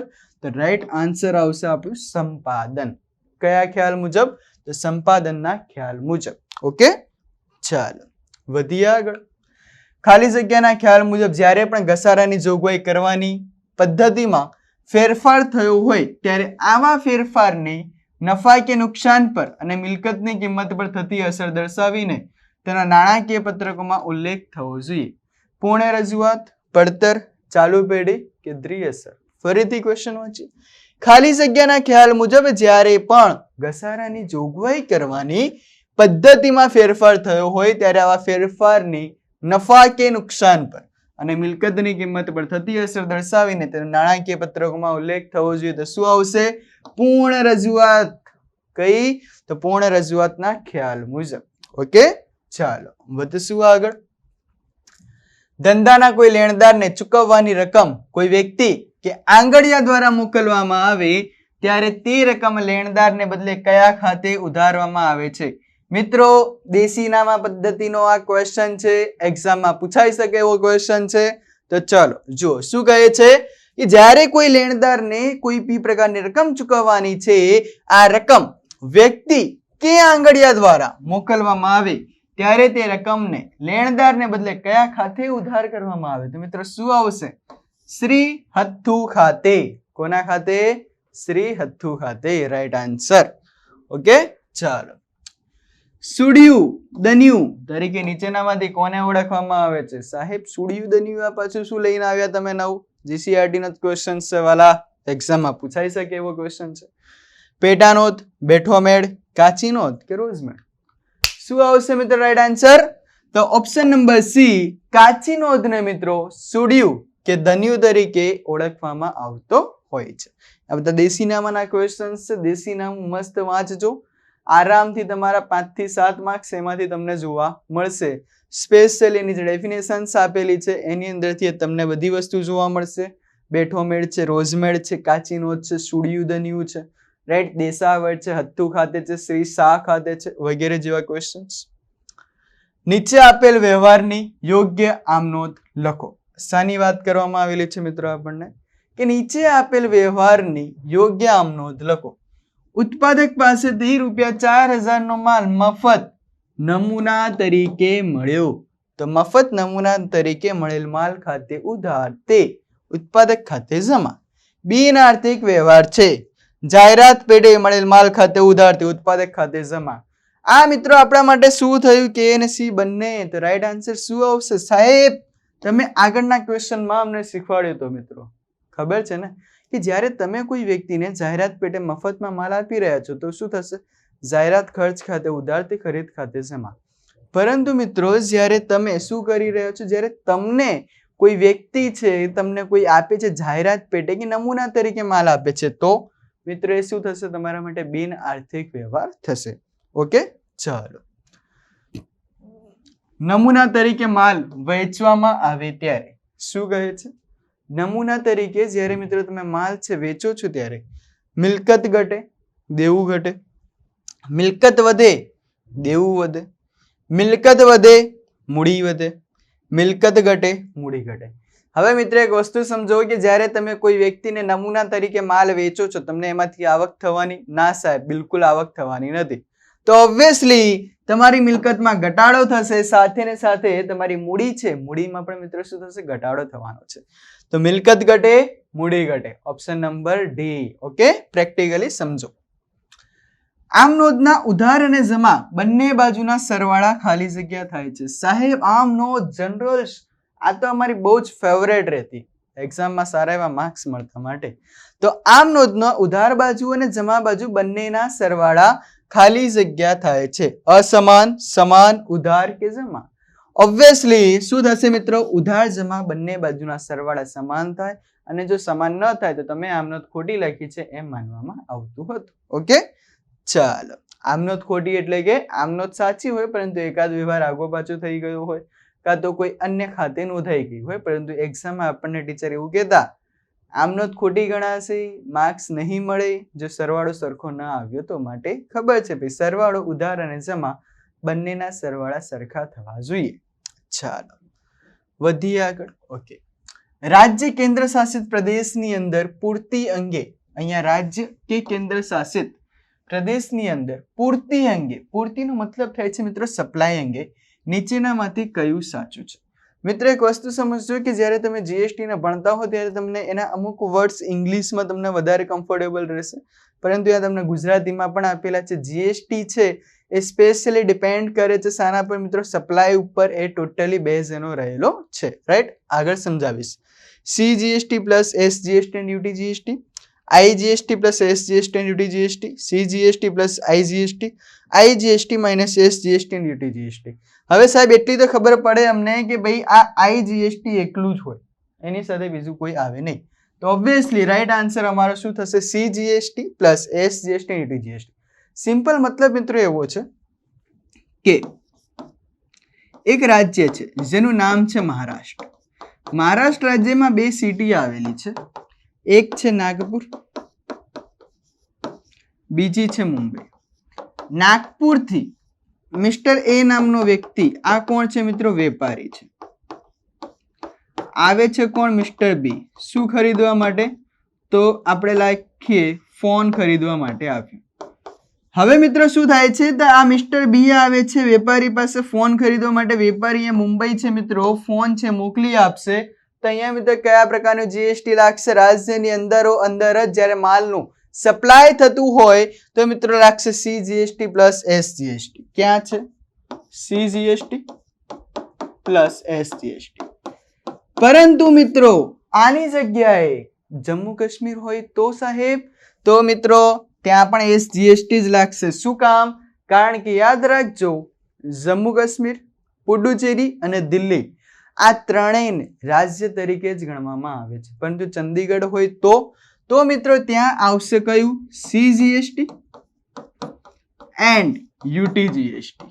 ઓકે, અને સાહેબ એવું થાય કે મહારાષ્ટ્રમાંથી આપણે ચંદીગઢ કોઈ માલ મોકલીએ તો, એટલે કે એક રાજ્યમાંથી અન્ય રાજ્યમાં કે એક રાજ્યમાંથી અન્ય કેન્દ્ર શાસિત પ્રદેશમાં કે એક કેન્દ્ર શાસિત પ્રદેશમાંથી અન્ય રાજ્યમાં માલ મોકલવામાં આવે ત્યાં મિત્રો શું આવશે? આઈજીએસટી આવશે. પૂર્તિનો મતલબ થાય છે સપ્લાય. ઓકે, સપ્લાય કરવામાં આવે તો ત્યાં શું લાગે? આઈજીએસટી. રાજ્યની અંદર જ છે, કેન્દ્ર શાસિત પ્રદેશની અંદર તો સીજીએસટી પ્લસ એસજીએસટી ઓર યુટી જીએસટી. એક રાજ્યમાંથી બીજા રાજ્યમાં આઈજીએસટી, એક રાજ્યમાંથી કોઈ અન્ય કેન્દ્ર શાસિત પ્રદેશમાં આઈજીએસટી, કેન્દ્ર શાસિત પ્રદેશમાંથી કોઈ રાજ્યની અંદર તો પણ આઈજીએસટી આવશે. રાઈટ, આટલી વસ્તુ મગજમાં હોવી જોઈએ. સાથે ને સાથે દિલ્હી, પુડુચેરી એન્ડ જમ્મુ કાશ્મીર આ ત્રણેયને મિત્રો એસજીએસટી લાગુ પડે છે, યુટી જીએસટી આવતું નથી. શું કામ? કારણ કે આ ત્રણેય જગ્યાએ તમને વિધાનસભા છે જોવા મળે છે, જો કે જમ્મુ કાશ્મીરમાં હાલ નથી. રાઈટ, જમ્મુ કાશ્મીરમાં હાલ નથી એ હું તમને અહીંયા ક્લિયર બી કરી દઉં, તો પણ એને રાજ્ય તરીકે જીએસટી અંતર્ગત કન્સિડર કરવામાં આવે છે આ ત્રણેય કેન્દ્ર શાસિત પ્રદેશને. ચાલો વધીએ આગળ. ચાલો આગળ વધતા મિત્રો સબ અકાઉન્ટ સબ ઓડિટરની જે એક મોટી ભરતી એવી આવી રહી છે, જેના ન્યૂઝ મળી ચૂક્યા છે, ગમે ત્યારે એની ડિટેલ્ડ એડવર્ટાઇઝમેન્ટ આવી શકે છે, એટલે કે ઓફિશિયલી જાહેરાત આવી શકે છે, બટ આવી રહી છે એ વસ્તુ ફાઇનલ છે. સબ અકાઉન્ટ સબ ઓડિટરની એક્ઝામ આવી રહી છે, તો એના માટે મિત્રો તમને ગાઈડ કરવા માટે પણ બુકબર્ડ લઈને આવી રહ્યું છે, એની લાઈવ બેચ ટૂંક સમયની અંદર મિત્રો આ બેચ છે શું થવાની છે? શરૂઆત થવાની છે. રાઈટ, તો જોડાયેલા રહો બુકબર્ડ સાથે. but one day I'll be yours. વધીએ આગળ. કયા મેળને ઠામ મેળ તરીકે ઓળખવામાં આવે છે? શાની વાત કરે છે મિત્રો? કે કયા મેળને ઠામ મેળ તરીકે ઓળખવામાં આવે છે? રોજ મેળ, જમા ખર્ચી મેળ, બેઠો મેળ કે દાગીના મેળ? તો શું આવશે મિત્રો આપણો રાઈટ આન્સર અહીંયા? સાહેબ બેઠો મેળ. શું આવશે રાઈટ આન્સર? તો મિત્રો બેઠા મેળને ઠામ મેળ તરીકે પણ ઓળખવામાં આવે છે. કોને? બેઠા મેળને. ચાલો વધીએ આગળ. વાયદા બજારના વેપારીઓ પોતાના વાયદાના સોદાઓની વિગતો નોંધવા માટે કયો ચોપડો રાખે છે? શાની વાત કરી રહ્યા છે મિત્રો? અહીંયા વાયદા બજારની વાત છે કે વાયદા બજારના વેપારીઓ પોતાના વાયદાના સોદાઓની પતાવટ વિગતો નોંધવા માટે કયો ચોપડો રાખે છે? હુંડી વહી, કબાલા વહી, સુધા વહી કે વ્યાજ વહી? શું આવશે મિત્રો આપણો રાઈટ આન્સર અહીંયા? તો રાઈટ આન્સર આવશે ઓપ્શન નંબર બી, કબાલા વહી રાખે છે. ઇમ્પોર્ટન્ટ ક્વેશ્ચન્સ છે આ પણ. દેશીનામાના બધા જ ક્વેશ્ચન ઇમ્પોર્ટન્ટ છે એવું માનીને જ ચાલુ, અને દેશીનામું એક્ઝામના 2 કલાક પહેલા પણ વાંચી લો. શું કામ? કે બધા એવા વર્ડ્સ છે કે જે તમને મિત્રો શું કરી શકે છે? કન્ફ્યુઝન કરી શકે છે, અને આમાંથી એક્ઝામમાં ક્વેશ્ચન્સ પૂછવાની સંભાવના સૌથી વધારે માર્ક્સના જ પૂછાશે.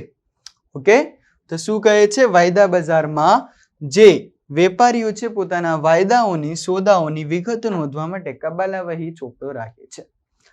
ચાલો વધીએ આગળ. હવાલા મેળ કયા નામથી ઓળખાય છે? શાની વાત કરવામાં આવેલી છે મિત્રો? હવાલા મેળ. ઉતારો, સરવૈયું, રોજમેળ કે અચળ મેળ?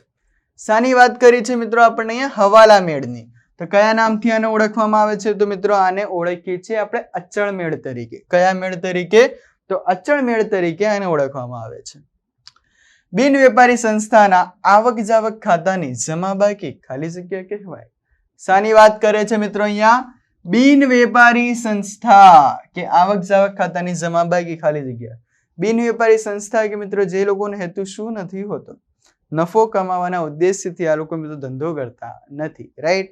આને કહેવાય છે બિન વેપારી સંસ્થા. તો બિન વેપારી સંસ્થાના આવક જાવક ખાતાની જમા બાકી એટલે શું થાય? બેંક શિલ્લક, રોકડ શિલ્લક, ઉપજનો ખર્ચ કરતા વધારો કે બેંક ઓવરડ્રાફ્ટ? એક્ઝામમાં ક્વેશ્ચન્સ પૂછાઈ શકે છે, ઇમ્પોર્ટન્ટ છે. Bank overdraft. શું આવશે મિત્રો? Bank overdraft. એક નોંધી પદ્ધતિમાં શરૂઆતની મૂડી શોધવા કયું પત્રક બનાવવામાં આવે છે? શાની વાત કરવામાં આવી રહી છે મિત્રો આપણને? કે એક નોંધી પદ્ધતિમાં શરૂઆતની જ્યારે મિત્રો તમારે મૂડી શોધવાની હોય ત્યારે કયું પત્રક છે એ બનાવવામાં આવે છે? ચલો કમેન્ટ કરો. ઓપ્શન નંબર એ વેપાર ખાતું, ઓપ્શન નંબર બી સ્થિતિ દર્શક પત્રક કે ઓપ્શન નંબર ડી સ્ટોકનું પત્રક? તો શું આવશે મિત્રો આપણો અહીંયા જે રાઈટ આન્સર છે એ? ચલો તો શું આવશે? સ્થિતિ દર્શક પત્રક. કારણ કે વેપાર ખાતું છે, નફા નુકસાનનું ખાતું છે, આ બધા તો ક્યાં બનાવીએ છીએ આપણે? વાર્ષિક હિસાબોમાં બનાવીએ છીએ કે જે લોકો કઈ દ્વિનોંધી નામા પદ્ધતિ રાખતા હોય છે એ લોકો માટે. પરંતુ અહીંયા એક નોંધી પદ્ધતિ પૂછી હોય અને શરૂઆતની મૂડી શોધવાની હોય ત્યારે તમારે સ્થિતિ દર્શક પત્રક છે એ બનાવવામાં આવશે. ચાલો વધશું આગળ. ઓકે, એક નોંધી પદ્ધતિને ખાલી જગ્યા પણ કહેવાય. શું કહે છે મિત્રો? એક નોંધી પદ્ધતિને ખાલી જગ્યા પણ કહેવાય. સંપૂર્ણ માહિતી પરથી હિસાબોની પદ્ધતિ, અપૂર્ણ માહિતી પરથી હિસાબોની પદ્ધતિ, દ્વિનોંધી નામા પદ્ધતિ કે સ્વતંત્ર નામા પદ્ધતિ? એક નોંધી નામા પદ્ધતિને ખાલી જગ્યા કહેવાય. તો અપૂર્ણ માહિતી પરથી હિસાબોની પદ્ધતિ.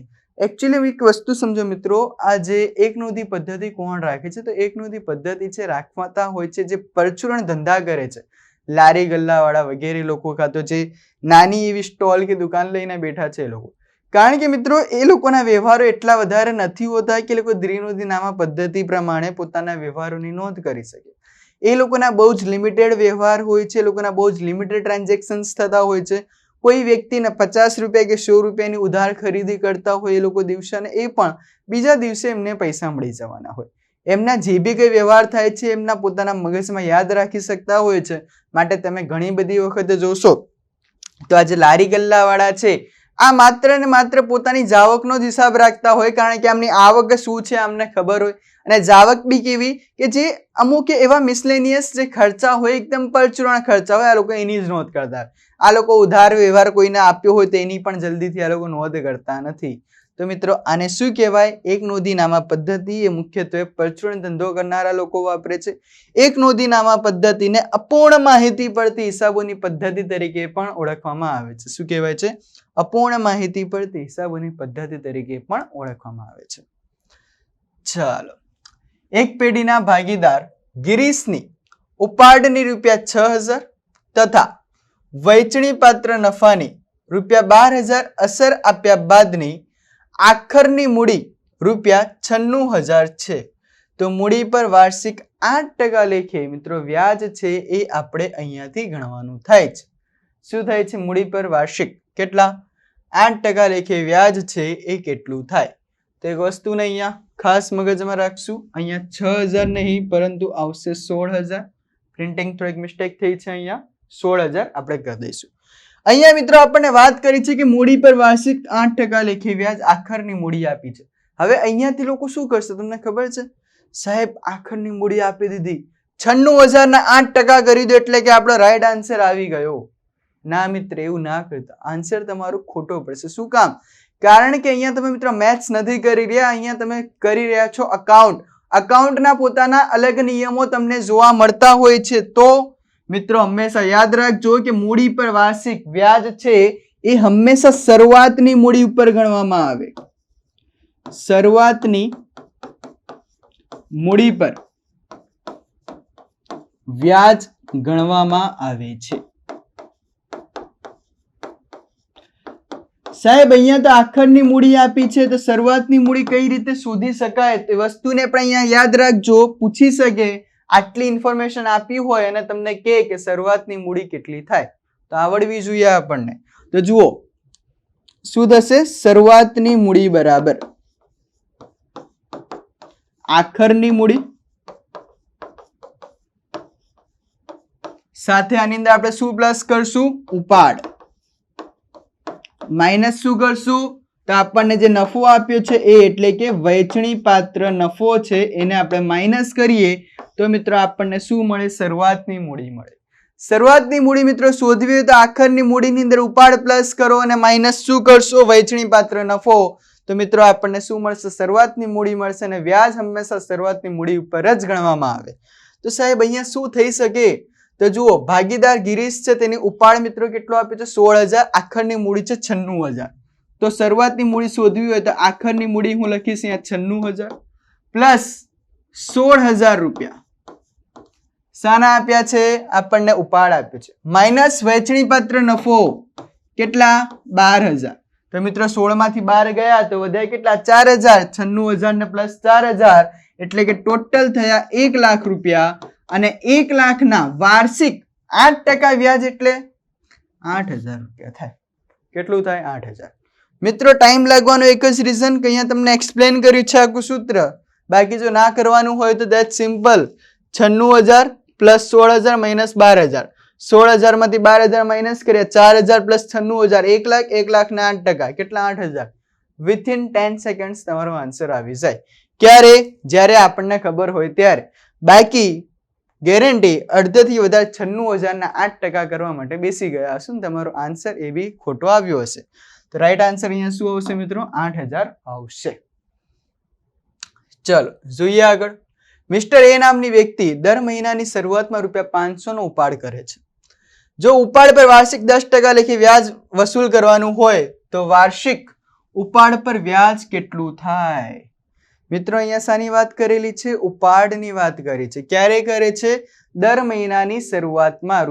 ₹500 નો ઉપાડ કરે તો ઉપાડ પર વાર્ષિક 10% લેખે મિત્રો આપણે વ્યાજ વસૂલ કરવાનું છે તો કુલ વાર્ષિક ઉપાડ પર વ્યાજ કેટલું થાય તો મિત્રો જ્યારે આ રીતનો ક્વેશ્ચન હોય તો આપણને બધાને ખબર છે શું કરશું ઉપાડની રકમ 500 દર 10% એટલે કે ભાગ્યા 100 અને શું કીધું દર મહિનાની શરૂઆતમાં તો શરૂઆતમાં કે તો સાહેબ 78/12 આવે ગોટ ઇટ 1 ઉડી ગયા 13 6 78 અને 6 દુ 12 એટલે કે 6 ઉડી ગયા અહીંયા. 13 × 5 = 65 650/2 એટલે કે આવશે શું મિત્રો 325. રાઈટ આન્સર આવી ગયો આપણો 325. પરંતુ મિત્રો યાદ રાખજો, અહીંયા તમને શરૂઆતમાં કીધું છે માટે આ આન્સર આવ્યો. પરંતુ મિત્રો તમને જ્યારે શરૂઆત ન કહે અને એની જગ્યાએ આખરનું કહે તો મિત્રો તમારે બીજું કંઈ નહીં કરવાનું. જે તે રકમ આપી જે તે રકમ લખો એટલે કે અહીંયા 500 રૂપિયા છે. જે તે દર આપ્યો છે દર લખો એટલે કે રેટ લખવાનો છે આપણે 10% લેખ ઉપર. અને 78/12 ની જગ્યાએ તમારે લખવાના રહેશે અહીંયા 66/12. Okay, got it? ચાલો વધીએ આગળ. ધંધામાં રોકાયેલી મૂડી ₹7 લાખ છે અને મૂડીકૃત નફો 10 લાખ છે, તો પાઘડી ખાલી જગ્યા ગણાય. આ મિત્રો તમને ઇક્વેશન પણ પૂછાઈ શકે છે, મીન્સ કે આનું સૂત્ર પૂછાઈ શકે, એનો દાખલો પણ પૂછાઈ શકે. શું થાય છે તો યાદ રાખજો, પાઘડી બરાબર મૂડીકૃત નફો માઇનસ શું તો ધંધામાં રોકાયેલી મૂડી. આમાં ધંધામાં મૂડીકૃત નફામાંથી મિત્રો તમારા ધંધામાંથી રોકાયેલી મૂડીને બાદ કરી દો તો તમને મિત્રો શું મળી જાય? પાઘડી મળી જાય. તો અહીંયા મૂડીકૃત નફો કેટલો આપ્યો છે? 10 લાખ. અને અહીંયા ધંધામાં રોકાયેલી મૂડી કેટલી આપી છે? 7 લાખ. તો પાઘડી મિત્રો કેટલી થશે? Option number D 3 lakh. Okay, આ સૂત્ર પણ લખાઈ દીધું. સૂત્ર પણ પૂછાઈ શકે એક્ઝામમાં અને એના બેઝનો જે દાખલો છે એનો આપણે પ્રેક્ટિકલી પણ અભ્યાસ કરી દીધો. વધીએ આગળ. પાઘડીનો આધાર કોના પર રહેલો છે? શાની વાત કરી છે મિત્રો? કે પાઘડીનો આધાર કોના પર રહેલો છે? ધંધાકીય એકમના કર્મચારીઓ પર, ધંધાકીય એકમની મિલકતો પર, ધંધાકીય એકમના સંચાલકો પર કે ધંધાકીય એકમના ભવિષ્યમાં જળવાઈ રહે તેવા નફા પર. શાની વાત કરેલી છે મિત્રો? આપણને અહીંયા વાત કરી છે પાઘડીનો આધાર. તો શું આવશે રાઈટ આન્સર અહીંયા? ઓપ્શન નંબર ડી ધંધાકીય એકમના ભવિષ્યમાં જળવાઈ રહે તેવા નફા પર શું રહેલો છે મિત્રો? અહીંયા પાઘડીનો આધાર છે રહેલો છે. Okay, got it? ચાલો. ભાગીદારી પેઢીના પુનર્ગઠન વખતે રોકાણો ખાલી જગ્યા કિંમતે પુનઃ મૂલ્યાંકન બાદના પાક્કા સરવૈયામાં મિત્રો દર્શાવવામાં આવે છે. શાની વાત કરવામાં આવેલી છે મિત્રો? આપણને અહીંયા કે ભાગીદારી પેઢીના પુનર્ગઠન વખતે જે રોકાણો છે ખાલી જગ્યા કિંમતે પુનઃ મૂલ્યાંકન બાદના પાકા સરવૈયામાં દર્શાવવામાં આવે. ચોપડે કિંમત, પડતર કિંમત, દાર્શનિક કિંમત કે બજાર કિંમત? શું આવશે right answer? Option number D બજાર કિંમતે મિત્રો દર્શાવવામાં આવશે. એના પછી વાત કરીએ કે શ્વેતા, ગીતા અને જ્યોતિ સરખા હિસ્સે નફો નુકસાન વેચતા ભાગીદારો છે. શાની વાત કરી છે? કે શ્વેતા, ગીતા અને જ્યોતિ સરખા હિસ્સે શું વેચે છે? નફો નુકસાન વેચતા ભાગીદારો છે. ગીતા નિવૃત્ત થાય છે, ગીતાનો ભાગ શ્વેતા અને જ્યોતિને સરખે હિસ્સે મળે છે, તો શ્વેતા અને જ્યોતિનું નવું નફા નુકસાનનું પ્રમાણ ખાલી જગ્યા થશે. પેલા મિત્રો કોણ કોણ હતા? તો શ્વેતા, ગીતા અને જ્યોતિ હતા. સરખે હિસ્સે નફો નુકસાનનું વેચાણ કરતા હતા. એમાંથી ગીતા નિવૃત્ત થાય છે તો વધ્યા હવે કોણ? શ્વેતા અને જ્યોતિ. તે બંનેને સરખે હિસ્સે મળે છે તો શ્વેતા અને જ્યોતિનું નફા નુકસાનનું પ્રમાણ શું થાય? 1:1. પેલા પણ 1:1 ના પ્રમાણમાં વેચતા હતા, એક જતી રહી, બંનેનો અડધો અડધો ભાગ મળ્યો, તો ઓબ્વિયસલી 1:1 નું એટલે કે સરખું પ્રમાણ જ આવશે. Right answer option number D. Okay, ચાલો. ચાલુ ગુણોત્તર સામાન્ય રીતે ખાલી જગ્યા પ્રમાણમાં ઇચ્છનીય ગણાય છે. શાની વાત કરી છે મિત્રો? ચાલુ ગુણોત્તર. વેરી ઇમ્પોર્ટન્ટ ક્વેશ્ચન્સ છે, આઈએમપી ક્વેશ્ચન્સ છે, એક્ઝામમાં પૂછવાની પૂરેપૂરી સંભાવના. યાદ રાખજો. શાની વાત કરી છે? ચાલુ ગુણોત્તર સામાન્ય રીતે ખાલી જગ્યા પ્રમાણમાં ઇચ્છનીય ગણાય છે. 2:1, 1:1, 3:1 કે 1:2. શું આવશે મિત્રો રાઈટ આન્સર અહીંયા? તો ઓપ્શન નંબર એ 2:1 ના પ્રમાણમાં મિત્રો શું કરવામાં આવે છે? આ જે વસ્તુ છે તમારી, આને શું કરવામાં આવે છે મિત્રો? ઇચ્છનીય ગણવામાં આવે છે. કયો રાઈટ આન્સર આવશે આપણો? 2:1 કે જે ચાલુ ગુણોત્તર છે. રાઈટ. હવે એક વસ્તુ સમજો અહીંયા તમે, આ જે ચાલુ ગુણોત્તર છે તમને આનું સૂત્ર પણ પૂછાઈ શકે. ચાલુ ગુણોત્તર બરાબર ચાલુ મિલકતો અપોન ચાલુ દેવા. કેટલું ઇચ્છનીય ગણાય છે મિત્રો આમનું પ્રમાણ 2:1 ઇચ્છનીય ગણાય. પરંતુ મિત્રો અહીંયા જે ચાલુ ગુણોત્તર પૂછ્યું, ચાલુ ગુણોત્તરની જગ્યાએ ખાલી તમને એટલું પૂછે, શું? પ્રવાહી ગુણોત્તર.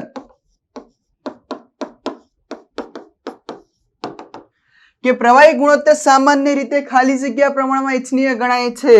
તો મિત્રો કેવા પ્રમાણમાં ઇચ્છનીય ગણાશે? 1:1 ના પ્રમાણમાં ઇચ્છનીય ગણાશે.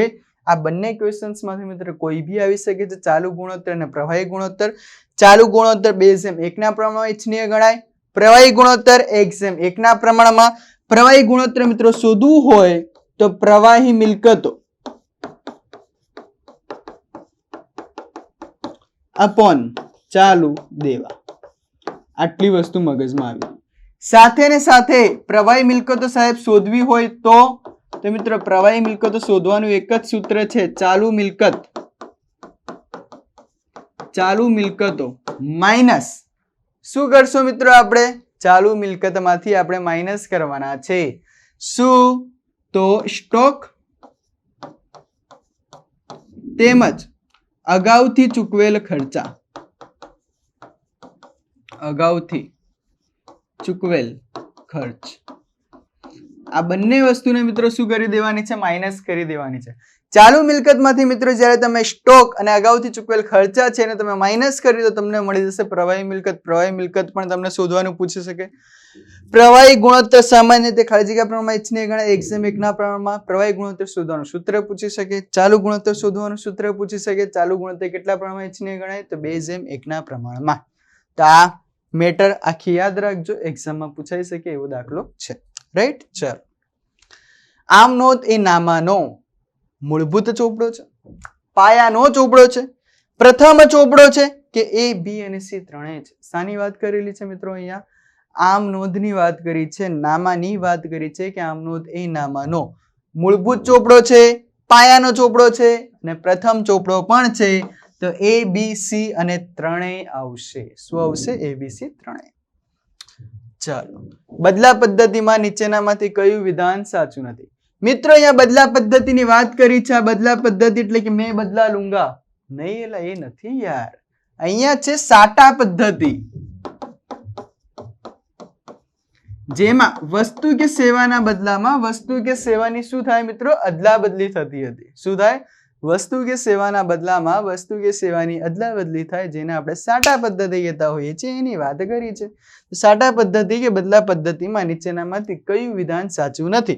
વસ્તુના બદલામાં નાણાંની લેવડ દેવડ થાય છે, વસ્તુના બદલામાં વસ્તુની લેવડ દેવડ થાય છે, સેવાના બદલામાં વસ્તુની લેવડ દેવડ થાય છે, કે વસ્તુ કે સેવાના બદલામાં વસ્તુ કે સેવાની લેવડ દેવડ થાય? સાહેબ, વસ્તુ કે સેવાના બદલામાં વસ્તુ કે સેવાની લેવડ દેવડ થાય. દાખલા તરીકે હું કાપડનો વેપારી હોઉં. આ મિત્રો ત્યારની વાત છે કે જ્યારે નાણાંનો ઉપયોગ થતો ન હતો, એટલે કે નાણાંનું આપણે વ્યવહારિક રીતે એનો ઉપયોગ કરતા ન હતા. રાઈટ? એ સમય હું સપોઝ કાપડનો વેપારી હોઉં અને તમારી પાસે શું છે મિત્રો? તમારી પાસે શૂઝ છે. તમે મને શું કહો?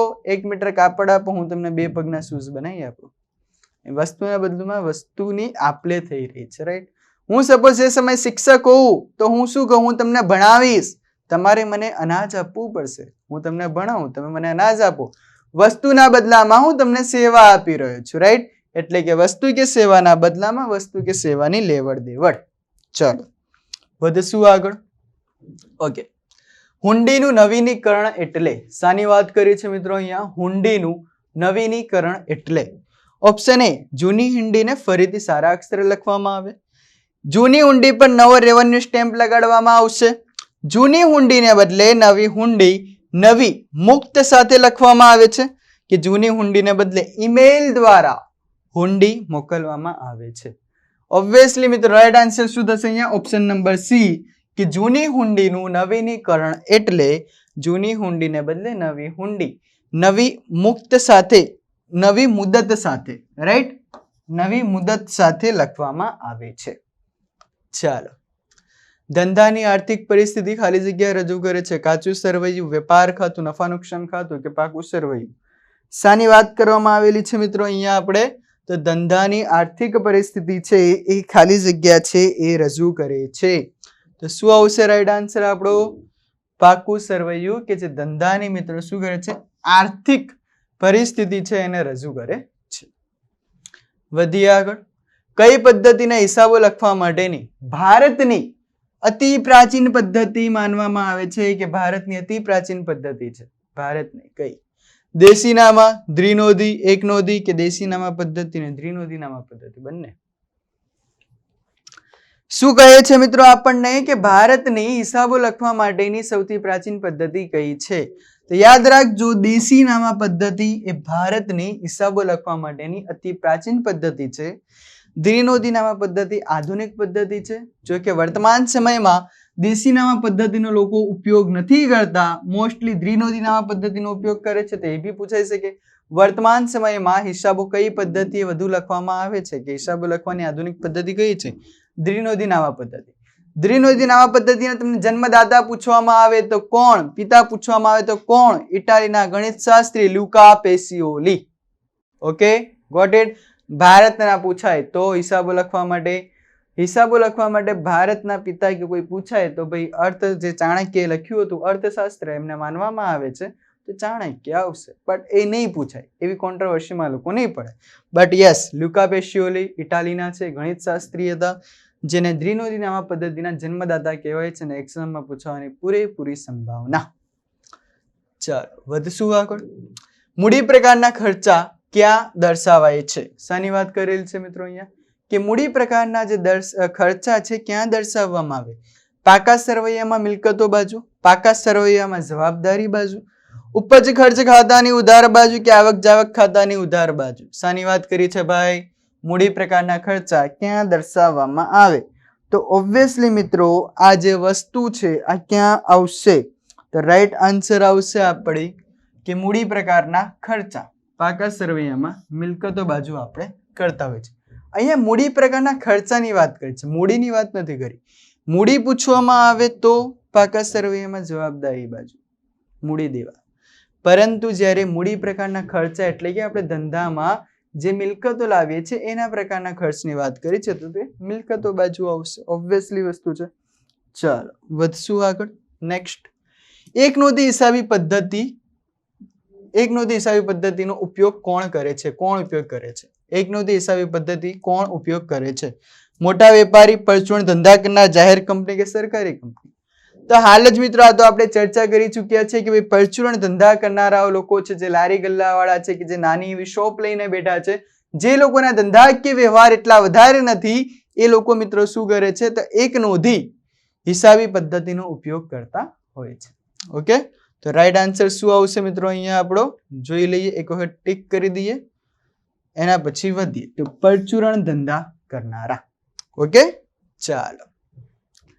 પ્રયત્ન, પરિણામ તથા સાધન અને ઉદ્દેશ્ય વચ્ચેનું સંતુલન સાધવાનું કાર્ય એટલે આયોજન, વ્યવસ્થા તંત્ર, અંકુશ કે સંકલન? શાની વાત કરી છે મિત્રો? કે પ્રયત્ન, પરિણામ તથા સાધન અને ઉદ્દેશ્ય વચ્ચે સંતુલન સાધવાનું કાર્ય એટલે. તો શું આવશે મિત્રો રાઈટ આન્સર? રાઈટ આન્સર આવશે અંકુશ. શું કહેવાય? અંકુશ કહેવાય છે આને. ચલો વધીએ. ખાલી જગ્યાને સંચાલનનો આત્મા કહે છે. શું કહે છે મિત્રો? સંચાલનનો આત્મા. સંકલન, આયોજન, વ્યવસ્થા તંત્ર કે અંકુશ? મિત્રો યાદ રાખજો, આ પ્રકારના ક્વેશ્ચન્સ પૂછાતા હોય છે, આગળ પણ પૂછાઈ શકે છે. રાઈટ. ખાલી જગ્યાને સંચાલનનો આત્મા. ભાઈ આત્મા કીધો કોનો? સંચાલનનો. તો સ ઉપરથી સ, સંકલન. તો મિત્રો સંકલનને શું કહેવાય છે? સંચાલનનો આત્મા કહેવાય છે. નેક્સ્ટ ક્વેશ્ચન, અન્ય વ્યક્તિઓ પાસેથી કામ લેવાની કળાને શું કહેવાય? તમે છો કોઈ અન્ય વ્યક્તિઓ પાસેથી મિત્રો તમે કામ લેવાની ખરેખર એવી કળા જાણો છો, તો આને શું કહેવાય? આયોજન, સંચાલન, દોરવણી કે સંકલન? મિત્રો આને કહેવાય છે મેનેજમેન્ટ, જેને મિત્રો આપણે શું કહેતા હોઈએ છીએ ગુજરાતીમાં? સંચાલન. કે જે વ્યક્તિનું મિત્રો સંચાલન સારું હોય છે, તમે જોશો કે વ્યક્તિ બહુ આગળ સુધી જતો હોય છે. શું કામ? કારણ કે એને લોકો પાસેથી કામ લેવાની એને આવડત છે, એનામાં કળા છે કે લોકો પાસેથી કઈ રીતે કામ લેવું. રાઈટ. માટે એ વ્યક્તિ એટલી આગળ સુધી પહોંચી શકે છે. બાકી જે લોકો કામ કરવા વાળા છે, શું એ લોકોમાં નોલેજ નથી? શું એ લોકો આગળ ન વધી શકે? તો પણ મિત્રો એ લોકો નથી વધી શકતા. શું કામ? કારણ કે તે અન્ય લોકો પાસેથી કામ લેવાની કળા નથી જાણતા, કામ કઈ રીતે કઢાવવી નથી આવડતું. માટે કીધું છે કે અન્ય વ્યક્તિઓ પાસેથી કામ લેવાની કળાને શું કહેવાય છે? સંચાલન કહેવાય છે. ઓકે, ચાલો વધીએ આગળ. જ્ઞાનને અમલમાં મૂકવાની સરળ પદ્ધતિ એટલે શું? શાની વાત કરી છે મિત્રો?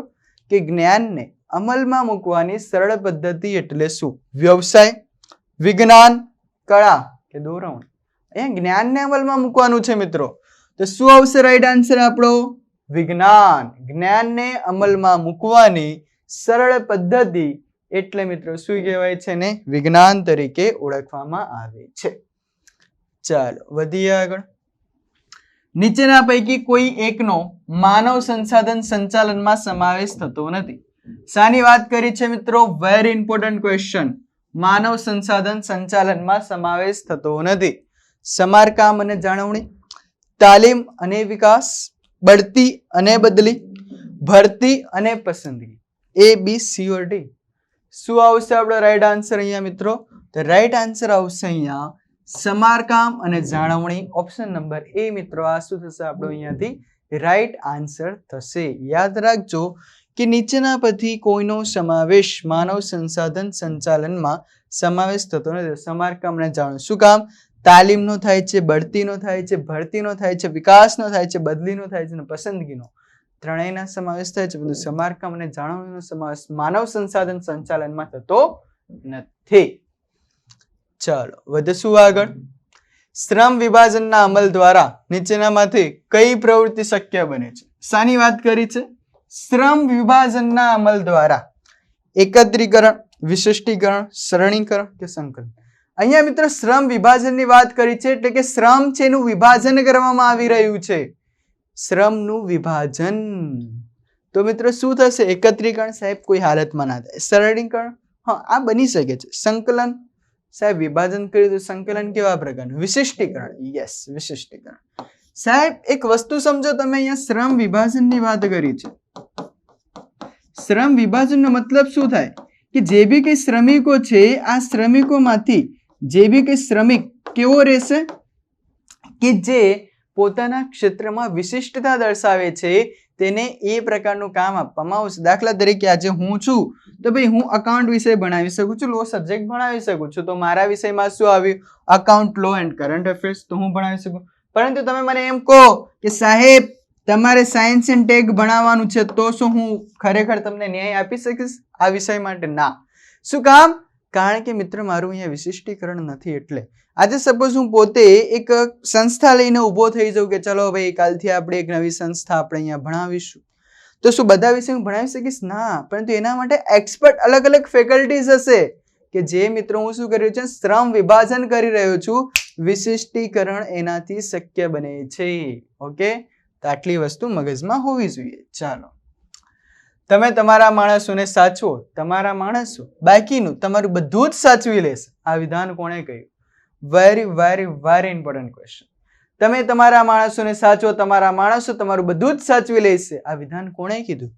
F.W. ટેલર એટલે કે Frederick Winslow Taylor, professor Urvik, આર્ગેરિસ યા પીટર એફ ડ્રકર? કોણ આવશે મિત્રો રાઈટ આન્સર આપણા? તો પ્રોફેસર ઉર્વિક દ્વારા મિત્રો આ જે કથન છે એમના દ્વારા કહેવામાં આવ્યું છે તમે તમારા માણસોને સાચવો, તમારા માણસ તમારું બધું જ સાચવી લેશે.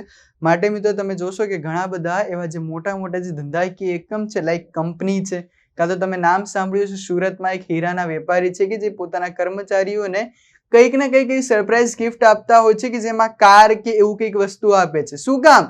કારણ કે એ એના માણસોને સાચવી રહ્યા છે, માટે એના માણસો એનું બધું જ સાચવી લેશે. તો આ વસ્તુ કોણે કીધી? પ્રોફેસર ઉર્વિકે કીધી, કે જેનું મિત્રો હાલ પણ ઇમ્પ્લિમેન્ટેશન કે જેનું હાલ પણ અમલીકરણ જોવા મળે છે. આપણી પાસે એવા બહુ જ બધા લાઈવ એક્ઝામ્પલ્સ મિત્રો જોવા મળતા હોય છે. ઓકે, ચાલો વધીએ આગળ. ઇક્વિટી અને દેવાનું યોગ્ય પ્રમાણ ધરાવતું મૂડી માળખું એટલે શું કહે છે? ઇક્વિટી અને દેવાનું યોગ્ય પ્રમાણમાં જે મૂડી માળખું ધરાવતું એટલે ઇષ્ટતમ મૂડી માળખું, સરળ મૂડી માળખું, કાર્યશીલ મૂડી માળખું કે પ્રમાણસર મૂડી માળખું? શું આવશે મિત્રો અહીંયા? તો શું આવશે રાઈટ આન્સર અહીંયા? ઓપ્શન નંબર A, ઇષ્ટતમ મૂડી માળખું. શું આવશે? ઇષ્ટતમ મૂડી માળખું. એકમનું જીવન ધ્યેય નક્કી કરતી યોજના કઈ છે? શાની વાત કરી છે મિત્રો? એકમનું જીવન ધ્યેય નક્કી કરતી યોજના કઈ? કાયમી યોજના, વ્યૂહાત્મક યોજના, સુનિયોજિત યોજના કે એક ઉપયોગી યોજના. એક્ઝામમાં મિત્રો આ પ્રકારના ક્વેશ્ચન્સ છે આપણને જોવા મળી શકે છે. એકમનું જીવન ધ્યેય નક્કી કરતી યોજના કઈ? તો ઓપ્શન નંબર બી વ્યૂહાત્મક યોજના છે. કઈ યોજના આવશે મિત્રો? વ્યૂહાત્મક. ચાલો વધીએ આગળ. વૈજ્ઞાનિક સંચાલનના વિચારધારાના પ્રણેતા કોણ છે? વૈજ્ઞાનિક સંચાલનના પિતા પૂછે, વૈજ્ઞાનિક સંચાલન વિચારધારાના પ્રણેતા પૂછે તો પણ સરખું. વૈજ્ઞાનિક સંચાલનના પિતા પૂછે કે વૈજ્ઞાનિક સંચાલન વિચારધારાના પ્રણેતા. Luther Gulick, Frederick, Henry Fayol, Peter Drucker.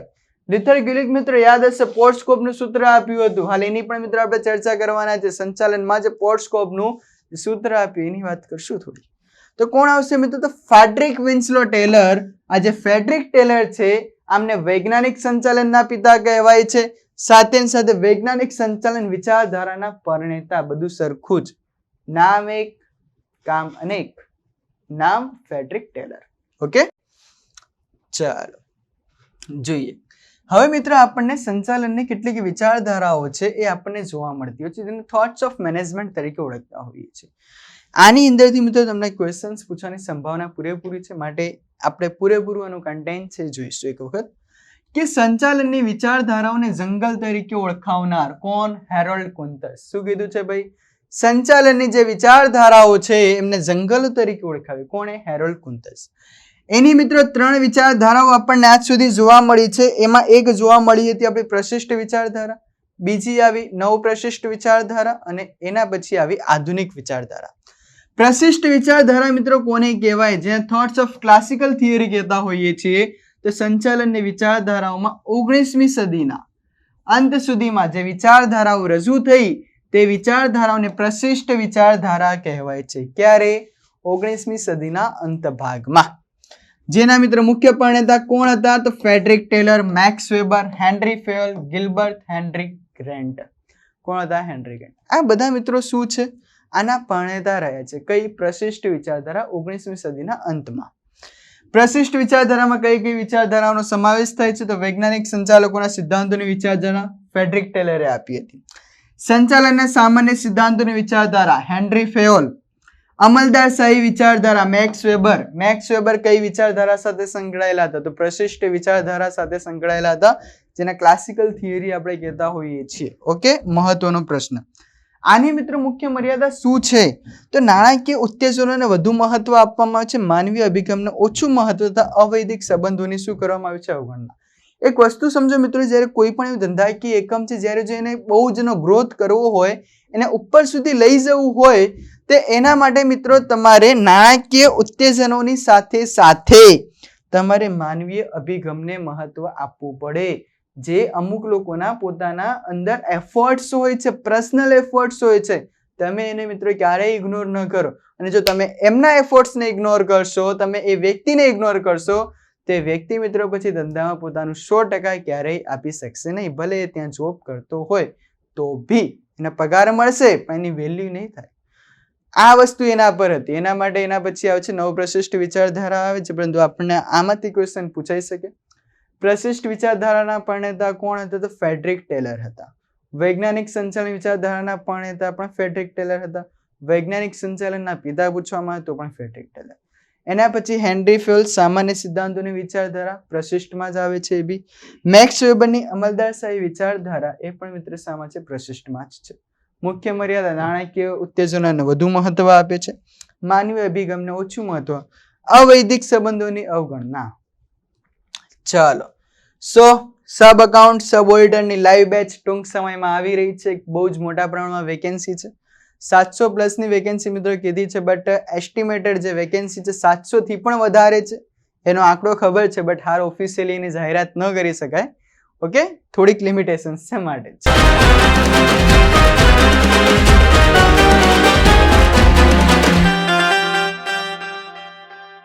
Next question. વિચલનોની જાણકારી મેળવ્યા પછી સંચાલકો તેને દૂર કરવા કેવા ઉપાયો હાથ ધરે છે? એક વસ્તુ સમજો મિત્રો, કે જ્યારે તમને ખબર પડી કે ધંધાની અંદર કેટલાક ચોક્કસ પ્રકારના વિચલનો આવી રહ્યા છે, કેટલીક ચોક્કસ પ્રકારની અડચણો આવી રહી છે, તો મિત્રો તમે શું કરશો, કેવા પ્રકારના પગલાં લેશો? જો તમે પોતે મેનેજમેન્ટમાં છો, તમે પોતે ધંધાનું સંચાલન કરો છો તો તાલીમ આપશો, કર્મચારીઓને છૂટા કરશો, સુધારાલક્ષી પગલાં લેવા કે નિષ્ણાંતોની નિમણૂક કરવી? સાહેબ, સુધારાલક્ષી પગલાં લેવા. અમે લોકો એને ઇમ્પ્રુવમેન્ટ કરવાનો ટ્રાય કરશું અને સુધારવાનો મિત્રો શું કરશું? અમે પ્રયત્ન કરશું. તો વધીએ આગળ નેક્સ્ટ ક્વેશ્ચન તરફ. શું કહે છે? એકમમાં સ્થાપિત ધોરણો કરતાં વધુ સારા પરિણામ મળે ત્યારે શું કરવામાં આવે છે? શું કહે છે? એકમમાં તમે જે સ્થાપિત ધોરણો કરતાં વધુ સારા પરિણામ મળે ત્યારે શું કરવામાં આવે? અરે યાર, હું તમને બહુ સિમ્પલ કહું. તમે ટાર્ગેટ રાખ્યો હોય કે ભાઈ તમે મોક ટેસ્ટ આપો છો કે મારે મોક ટેસ્ટમાં 100 માંથી 80 માર્ક્સ આવવા જોઈએ, પરંતુ મિત્રો તમે જેટલું તમારું જે પરિણામ છે કે જે નક્કી કર્યું હતું તેના કરતાં વધારે પરિણામ મળશે તો તમે શું કરવાના અહીંયા? તો મિત્રો ઓબ્વિયસલી વધુ સારા પરિણામ મળે. સાહેબ, અમે જે અમારું જે ગોલ છે, જે અમે અમારા જે ધોરણ છે, જે નક્કી કર્યા છે એને અમે શું કરવાના છે? એને વધારવાના છે. સો માટે અહીંયા શું આવશે? ધોરણો સુધારીને ઊંચા કરવા. તમે તમારા જે ગોલ અચીવ કરી રાખ્યા હતા કે જે નક્કી કર્યા હતા ભાઈ આટલા માર્ક્સ આવવા જોઈએ, હવે તમે શું કરશો? એને વધારી દેશો. રાઈટ? નીચા કરી શકાય ના સાહેબ? હવે તમે 80 માર્ક્સ રાખ્યા હોય તો શું તમે એવો ગોલ કરવાના કે ભાઈ ના હવે મારે 75 જ આવવા જોઈએ? ના, તમે શું કહેશો? હવે કે હું 85 નો મારો લક્ષ્ય રાખીશ. અહીંયા શું આવશે? ધોરણો સુધારીને ઊંચા કરવા. ચાલો, ડિપોઝિટરીએ તેની કામગીરી શરૂ કરતા પહેલા કોની પાસેથી નોંધણીનું પ્રમાણપત્ર મેળવવું પડે છે? શાની વાત કરવામાં આવી રહી છે મિત્રો? ડિપોઝિટરીની વાત કરવામાં આવી રહી છે. તો ડિપોઝિટરી તેની કામગીરી શરૂ કરતા પહેલા કોની પાસેથી નોંધણીનું પ્રમાણપત્ર મેળવવું પડે? શેર બજાર, કેન્દ્ર સરકાર, સેબી કે રિઝર્વ બેંક ઓફ ઇન્ડિયા? શું આવશે? તો યાદ રાખજો મિત્રો, અહીંયા રાઈટ આન્સર આવશે આપણો સેબી. સેબી કે મિત્રો જેનું પૂરું નામ થાય છે securities and exchange board of India. થોડી કરંટની વાત કરી દઉં તો securities and exchange board of ઇન્ડિયાના સેબીના પ્રથમ મહિલા અધ્યક્ષ, જે હાલના પણ અધ્યક્ષ છે, માધવીપુરી બુચ. એક્ઝામમાં પૂછાઈ શકે. રાઈટ? સેબીનું મિત્રો મુખ્યાલય પૂછવામાં આવે તો સેબીનું મુખ્યાલય આવેલું છે ક્યાં? મુંબઈની અંદર. સાથે ને સાથે જો મિત્રો બીજી ચર્ચા કરવામાં આવે અહીંયા સેબી વિશે તો સેબીની સ્થાપના 1888 માં થઈ ચૂકી હતી, પરંતુ સેબી એક્ટ 1992 માં આવે છે. રિઝર્વ બેંક ઓફ ઇન્ડિયાની વાત કરીએ મિત્રો તો રિઝર્વ બેંક ઓફ ઇન્ડિયાની સ્થાપના 1 એપ્રિલ 1935 ના રોજ થાય છે. રાષ્ટ્રીયકરણ પૂછવામાં આવે તો 1 જાન્યુઆરી 1949. આરબીઆઈ નું વડી મથક પણ ક્યાં છે? મુંબઈમાં. જ્યારે સ્થાપના થઈ ત્યારે ક્યાં હતું? કોલકાતા. 1937 માં ચેન્જ કરી નાખ્યું. ઓકે, તો સેબીની મિત્રો શું લેવી પડશે? આ લોકોને મંજૂરી લેવી પડશે. નાણાં બજારના સાધનોની પાકતી મુદત કેટલા સમયની હોય છે? શાની વાત કરી છે મિત્રો? નાણાં બજારના સાધનોની પાકતી મુદત કેટલા સમયની હોય? 1 વર્ષ કે તેથી વધુ, 2 વર્ષ કે તેથી વધુ, 1 વર્ષ કે તેથી ઓછી કે 3 વર્ષ કે તેથી વધુ? તો શું આવશે right answer? Option number C, 1 વર્ષ કે તેથી ઓછી. નીચેના વિકલ્પો પૈકી કયો લાભ ખાનગીકરણનો નથી મિત્રો? શાની વાત કરેલી છે? ખાનગીકરણ. આપણે વર્ષ 1991 માં એલપીસી મોડેલ અપનાવ્યું હતું, લિબરલાઇઝેશન, પ્રાઇવેટાઇઝેશન, ગ્લોબલાઇઝેશન, જેમાં મિત્રો આપણે ચર્ચા કરી ઉદારીકરણ, ખાનગીકરણ અને વૈશ્વિકીકરણ. રાઈટ? એલપીસી મોડેલ અપનાવ્યું.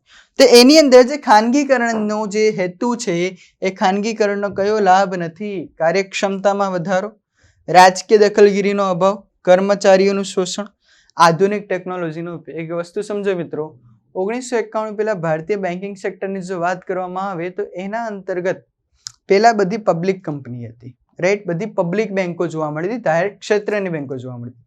1991 એલપીસી મોડેલ અપનાવ્યું, ઘણી બધી પ્રાઇવેટ બેંકો આવી, જેનાથી શું થયું? તો કાર્યક્ષમતામાં વધારો થયો, રાજકીય દખલગીરીઓ ઓછી થઈ ગઈ, અભાવ થયો, આધુનિક ટેકનોલોજી મિત્રો ઉપયોગ કરતા થયા, આ કર્મચારીઓનું શોષણ, આ મિત્રો શું નથી? તો ખાનગીકરણનો લાભ નથી. નીચેના વિકલ્પો પૈકી કયો લાભ ખાનગીકરણ નથી? તો કર્મચારીનું શોષણ. Option number C, this is our right answer. વધશું આગળ. ચાલો, કઈ સંસ્થા ગ્રાહક સુરક્ષા માટે ભારતમાં કાર્ય કરતી સંસ્થાઓના સંકલનનું કામ કરે છે? શાની વાત કરી રહી છે મિત્રો અહીંયા? કે નીચેનામાંથી કઈ સંસ્થા છે કે જે ગ્રાહક સુરક્ષા માટે ભારતમાં કાર્ય કરતી સંસ્થાઓના સંકલનનું કામ કરે છે? Consumer protection council, consumer education and research council, consumer coordination council કે consumer unity and trust society? મિત્રો શાની વાત કરી છે અહીંયા કે સંકલન. મિત્રો પ્રશ્ન તમારો જવાબ આપી રહ્યો છે, ચીખી ચીખીને કહે છે મને કરો તો કન્ઝ્યુમર કોઓર્ડિનેશન કાઉન્સિલ. શું આવશે? કોઓર્ડિનેશન કાઉન્સિલ છે મિત્રો કે જે અન્ય જે ભારતમાં કાર્ય કરતી જે સંસ્થાઓ છે તેમનું સંકલનનું કામ કરે છે. નામ એવું કામ, પ્રશ્ન પૂછે જાતે જવાબ આપે, આવડવું જોઈએ. વધીએ આગળ. ચાલો, શું કહે છે? નાણાકીય સંચાલન કોની સાથે સંબંધ ધરાવે છે? શાની વાત કરી છે મિત્રો અહીંયા? નાણાકીય સંચાલન કોની સાથે સંબંધ ધરાવે છે? નાણાં કાર્ય, નાણાં બજાર, મૂડી બજાર કે શેર બજાર?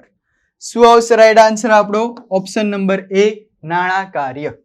તો જે નાણાકીય સંચાલન છે એ નાણાં કાર્ય સાથે શું કરે છે મિત્રો? સંબંધ ધરાવે છે. ધેન નેક્સ્ટ ક્વેશ્ચન, નવ પ્રશિષ્ટ વિચારધારાના પ્રણેતા કોણ હતા? શાની વાત કરી છે મિત્રો? નવ પ્રશિષ્ટ. 20મી સદીની શરૂઆતમાં જે બી કઈ સંચાલનની વિચારધારાઓ આવી તેને મિત્રો કઈ વિચારધારા કહે છે? તો નવ પ્રશિષ્ટ વિચારધારા કહેવાય. આ નવ પ્રશિષ્ટ વિચારધારાના પ્રણેતા કોણ? હસબર્ગ, હેનરી ફેલ, ફેડરિક ટેલર કે એલ્ટન મેયો? એટલી તો સાહેબ ખબર છે કે હેનરી ફેલ અને ફેડરિક ટેલર પ્રશિષ્ટ વિચારધારામાં હતા. તો રાઈટ આન્સર એલ્ટન મેયો. શું આવશે? એલ્ટન મેયો. શું છે તો જુઓ. ચલો, નવ પ્રશિષ્ટ સંચાલનની વિચારધારાઓ થોટ્સ ઓફ નિયોક્લાસિકલ થિયરી. શાની છે? Thoughts of neoclassical theory. 20મી સદીની શરૂઆતમાં સંચાલનની જે વિચારધારાઓ રજૂ થઈ તે વિચારધારાઓને નવ પ્રશિષ્ટ વિચારધારા કહેવામાં આવે છે. નવ પ્રશિષ્ટ વિચારધારાના જે મુખ્ય પ્રણેતા છે એ કોણ હતા મિત્રો? એલ્ટન મેયો હતા. કોણ હતા? એલ્ટન મેયો.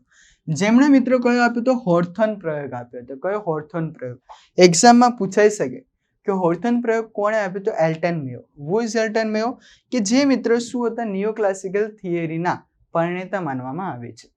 હું તમને મિત્રો એક આનાથી જેવો જ એક મસ્ત ક્વેશ્ચન કહું, તમને બધાને ખબર વૈજ્ઞાનિક સંચાલનના પિતા કોણ? Frederick Taylor. સાથે ને સાથે પ્રશિષ્ટ વિચારધારાના પ્રણેતા, પ્રશિષ્ટ વિચારધારાના પ્રણેતા એ પણ મિત્રો કોણ? તો Frederick Taylor, Frederick Winslow Taylor. Right? આટલી વસ્તુ આપણને ખબર છે. હવે મિત્રો આ જે ફેડરિક ટેલર વિશે હું તમને એક મસ્ત જાણકારી આપું. Rule of thumb.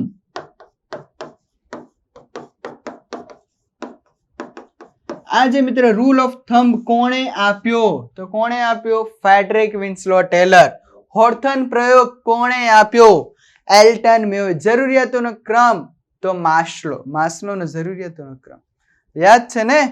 આ તમામ વસ્તુ મિત્રો પૂછાઈ શકે એવી છે. રૂલ ઓફ થંબ પૂછાઈ શકે, હોર્થન પ્રયોગ એલ્ટન મેયોનો પૂછાઈ શકે, માસ્લોનો જરૂરિયાતનો ક્રમ પૂછાઈ શકે. કન્ફ્યુઝ ન થતા. નવ પ્રશિષ્ટ વિચારધારામાં કઈ કઈ વિચારધારાઓનો મિત્રો સમાવેશ થાય છે તેની વાત કરવામાં આવી છે. તો માનવ વર્તનવાદી વિચારધારા એલ્ટન મેયો દ્વારા, સામાજિક તંત્ર વિચારધારા સામાજિક વ્યવસ્થા વિચારધારા છે. તમે તમારા માણસોને સાચો, તમારા માણસો બાકીનું તમારું બધું જ સાચવી લેશે. કોણે કીધું? પ્રોફેસર ઉર્વિકે કીધું. આ વિચારધારા વર્તનલક્ષી અભિગમ અને જૂથ વર્તન પર મિત્રો શું કરે છે? ભાર મૂકે છે. આ વર્તન, આ જે વિચારધારા છે ટીમ વર્ક ઉપર ભાર મૂકે છે. ટીમના જે મેમ્બર્સ છે તેમના વર્તન ઉપર મિત્રો ભાર મૂકે છે. માટે શાની વાત કરી છે? અને નિયોક્લાસિકલ થિયરી કહેવાય છે. નવ પ્રશિષ્ટ વિચારધારા કહેવાય છે કે જે 20મી સદીની શરૂઆતમાં આ વિચારધારા રજૂ થઈ છે સંચાલનમાં. માટે એને શું કહેવાય છે? નવ પ્રશિષ્ટ વિચારધારા. પ્રણેતા કોણ? એલ્ટન મેયો. હોર્થન પ્રયોગ. વધી આગળ. સંચાલનના સામાન્ય સિદ્ધાંતો આપનાર કોણ હતા? શાની વાત કરી છે મિત્રો? સંચાલનના સામાન્ય સિદ્ધાંતો. Frederick Taylor, Peter F Drucker, Henry Fayol યા ચેસ્ટર બર્નાર્ડ? શું આવશે રાઈટ આન્સર મિત્રો આપણો અહીંયા? તો રાઈટ આન્સર આવશે આપણો હેનરી ફેલ. રાઈટ? ચલો તો જોઈએ શું કહે છે. સંચાલનના પિતા પૂછવામાં આવે તો હેનરી ફેલ. સંચાલનના સામાન્ય સિદ્ધાંતો આપનાર પૂછવામાં આવે તો બી હેનરી ફેલ. આધુનિક સંચાલનના પિતા યાદ રાખજો પીટર એફ ડ્રકર. વૈજ્ઞાનિક સંચાલનના પિતા ફેડરિક વિન્સલો ટેલર. રાઈટ? એલ્ટન મેયો. નવ પ્રશિષ્ટ વિચારધારાના પ્રણેતા. હોર્થોન પ્રયોગ આપનાર. તો મિત્રો આ બધાને યાદ રાખશું. ફરીથી હું રિપીટ કરું છું. સંચાલનના પિતા પૂછવામાં આવે હેનરી ફેયોલ. સંચાલનના સામાન્ય સિદ્ધાંતો આપનાર તો બી હેનરી ફેયોલ. આધુનિક સંચાલનના પિતા પીટર એફ ડ્રકર. વૈજ્ઞાનિક સંચાલનના પિતા ફ્રેડરિક વિન્સલો ટેલર. ઓકે, ચાલો વધીએ આગળ. આયોજનની પ્રક્રિયાનો પ્રથમ તબક્કો જણાવો મિત્રો. આયોજનની પ્રક્રિયાનો પ્રથમ તબક્કો કે સંચાલનનો પણ પ્રથમ તબક્કો. સંચાલનનો પ્રથમ તબક્કો એટલે કે આયોજન. સંચાલનનો છેલ્લો તબક્કો એટલે કે અંકુશ. યાદ રાખજો, સંચાલનનો પ્રથમ તબક્કો આયોજન, છેલ્લો તબક્કો અંકુશ. આયોજનની પ્રક્રિયાનો પ્રથમ તબક્કો પૂછે છે હેતુ નિર્ધારણ, આયોજનના આધારે સ્પષ્ટ કરવા, માહિતી એકત્રિત કરી તેનું વિશ્લેષણ કરવું, યોજનાનું મૂલ્યાંકન. ઓબ્વિયસલી રાઈટ આન્સર મિત્રો શું આવશે? હેતુ નિર્ધારણ. ઓપ્શન નંબર એ. શું કામ? કારણ કે આયોજનની પ્રક્રિયાનો પ્રથમ તબક્કો પહેલા તમે હેતુ તો નિર્ધારિત કરો. તમારા હેતુ શું છે આયોજનમાં એ પેલા નક્કી થાય, એના પછી આગળ વધવામાં આવે. માટે ચલો જુઓ. જસ્ટ ઓકે, આયોજનની પ્રક્રિયા રાઈટ, એના તબક્કાની વાત કરીએ તો મિત્રો આયોજન એક કેવી છે? બૌદ્ધિક પ્રક્રિયા છે. ભવિષ્ય માટેની પ્રવૃત્તિઓનો નકશો છે. પૂછાય આયોજન ખાલી જગ્યા માટે હોય છે તો ભવિષ્ય માટેનું આયોજન હોય છે.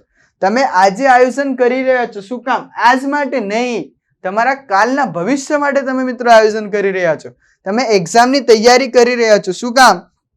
કારણ કે તમને તમારું જે કાલનું ભવિષ્ય છે એને ઉજ્જવળ કરવું છે. માટે તો આયોજન છે એ ભવિષ્યની પ્રવૃત્તિઓનો એક નકશો છે, જેમાં સંચાલન છે મિત્રો શું કરે છે? રંગ પૂરે છે. ભવિષ્ય નિશ્ચિત હોવાથી નિશ્ચિત કરેલ આયોજનને તબક્કાવાર પાર પાડવા માટેની પ્રક્રિયા નીચે મુજબના અમલમાં મૂકવામાં આવે છે. કઈ કઈ? તો પહેલો એનો તબક્કો કયો આવશે મિત્રો? હેતુ નિર્ધારણનો પહેલોનો તબક્કો આવશે. એના પછી આયોજનના આધાર છે સ્પષ્ટ કરવામાં આવશે. માહિતી એકત્રિત કરી તેનું વિશ્લેષણ કરવું, વૈકલ્પિક યોજના તૈયાર કરી વિકલ્પોની વિચારણા, ચોક્કસ યોજના સ્વીકારવી, ગૌણ યોજનાનું ઘડતર અને ચકાસણી, અને છેલ્લે આવશે યોજનાનું મૂલ્યાંકન. મિત્રો હંમેશા યાદ રાખજો, તમને વ્યવસ્થા તંત્રની પ્રક્રિયા પૂછાય, અંકુશની પ્રક્રિયાના તબક્કા પૂછાય કે આયોજનની પ્રક્રિયાના તબક્કા પૂછાય, પહેલો અને છેલ્લો તબક્કો યાદ હોવો જોઈએ. પહેલો હેતુ નિર્ધારણ, છેલ્લો છે યોજનાનું મૂલ્યાંકન. આયોજનની પ્રક્રિયાના તબક્કામાં જે છેલ્લો તબક્કો આવે છે એનું યોજનાનું મૂલ્યાંકન, ત્યાં આપણે મિત્રો એક સિદ્ધાંત અપનાવીએ છીએ જેને કહેતા હોય છે જુઓ અને આગળ વધો, જેને ઇંગ્લિશમાં કહીએ છીએ લુક એન્ડ લીપ. કયો? તો લુક એન્ડ લીપનો મિત્રો આપણે શું કરતા હોઈએ છીએ? સિદ્ધાંત અપનાવતા હોઈએ છીએ. જુઓ અને આગળ વધો ક્યારે? જ્યારે યોજનાના મૂલ્યાંકન વખતે, એટલે કે આયોજનની પ્રક્રિયાના છેલ્લા તબક્કામાં જુઓ અને આગળ વધોનો સિદ્ધાંત અપનાવીએ છીએ. વધશું આગળ. Next question. વાણિજ્ય પત્રને સામાન્ય રીતે પરબડિયામાં મૂકતા પહેલા વધુમાં વધુ કેટલી ઘડી કરવી જોઈએ? શું કહે છે ભાઈ? કે જ્યારે તમે કોઈ વાણિજ્ય પત્ર વ્યવહાર કરી રહ્યા છો, વેપારને લગતો મિત્રો, જ્યારે તમે પત્ર વ્યવહાર કરતા હો ત્યારે પરબિડિયામાં તે પત્રને મૂકતા પહેલા કેટલી ઘડી કરવી? તમને ખબર હશે ઘણા બધા લોકો ઘડી એટલી નાની કરી દે કે જ્યારે બિચારો સામેવાળો ખોલે ને તેને બહુ ઓકવર્ડ લાગે, યાર કેટલું બધું કર્યું. અને આ જ ઘડી મિત્રો જ્યારે તમારા ઘરે કોઈ પોસ્ટ આવે છે, લાઈક વીમા પોલિસીની પોલિસી આવે, તમે જુઓ એની ઘડી બહુ જ વ્યવસ્થિત કરેલી હશે, તો વધુમાં વધુ કેટલી કરી શકાય? 2, 3, 4, 5 સાહેબ 3 ઘડી કરી શકાય.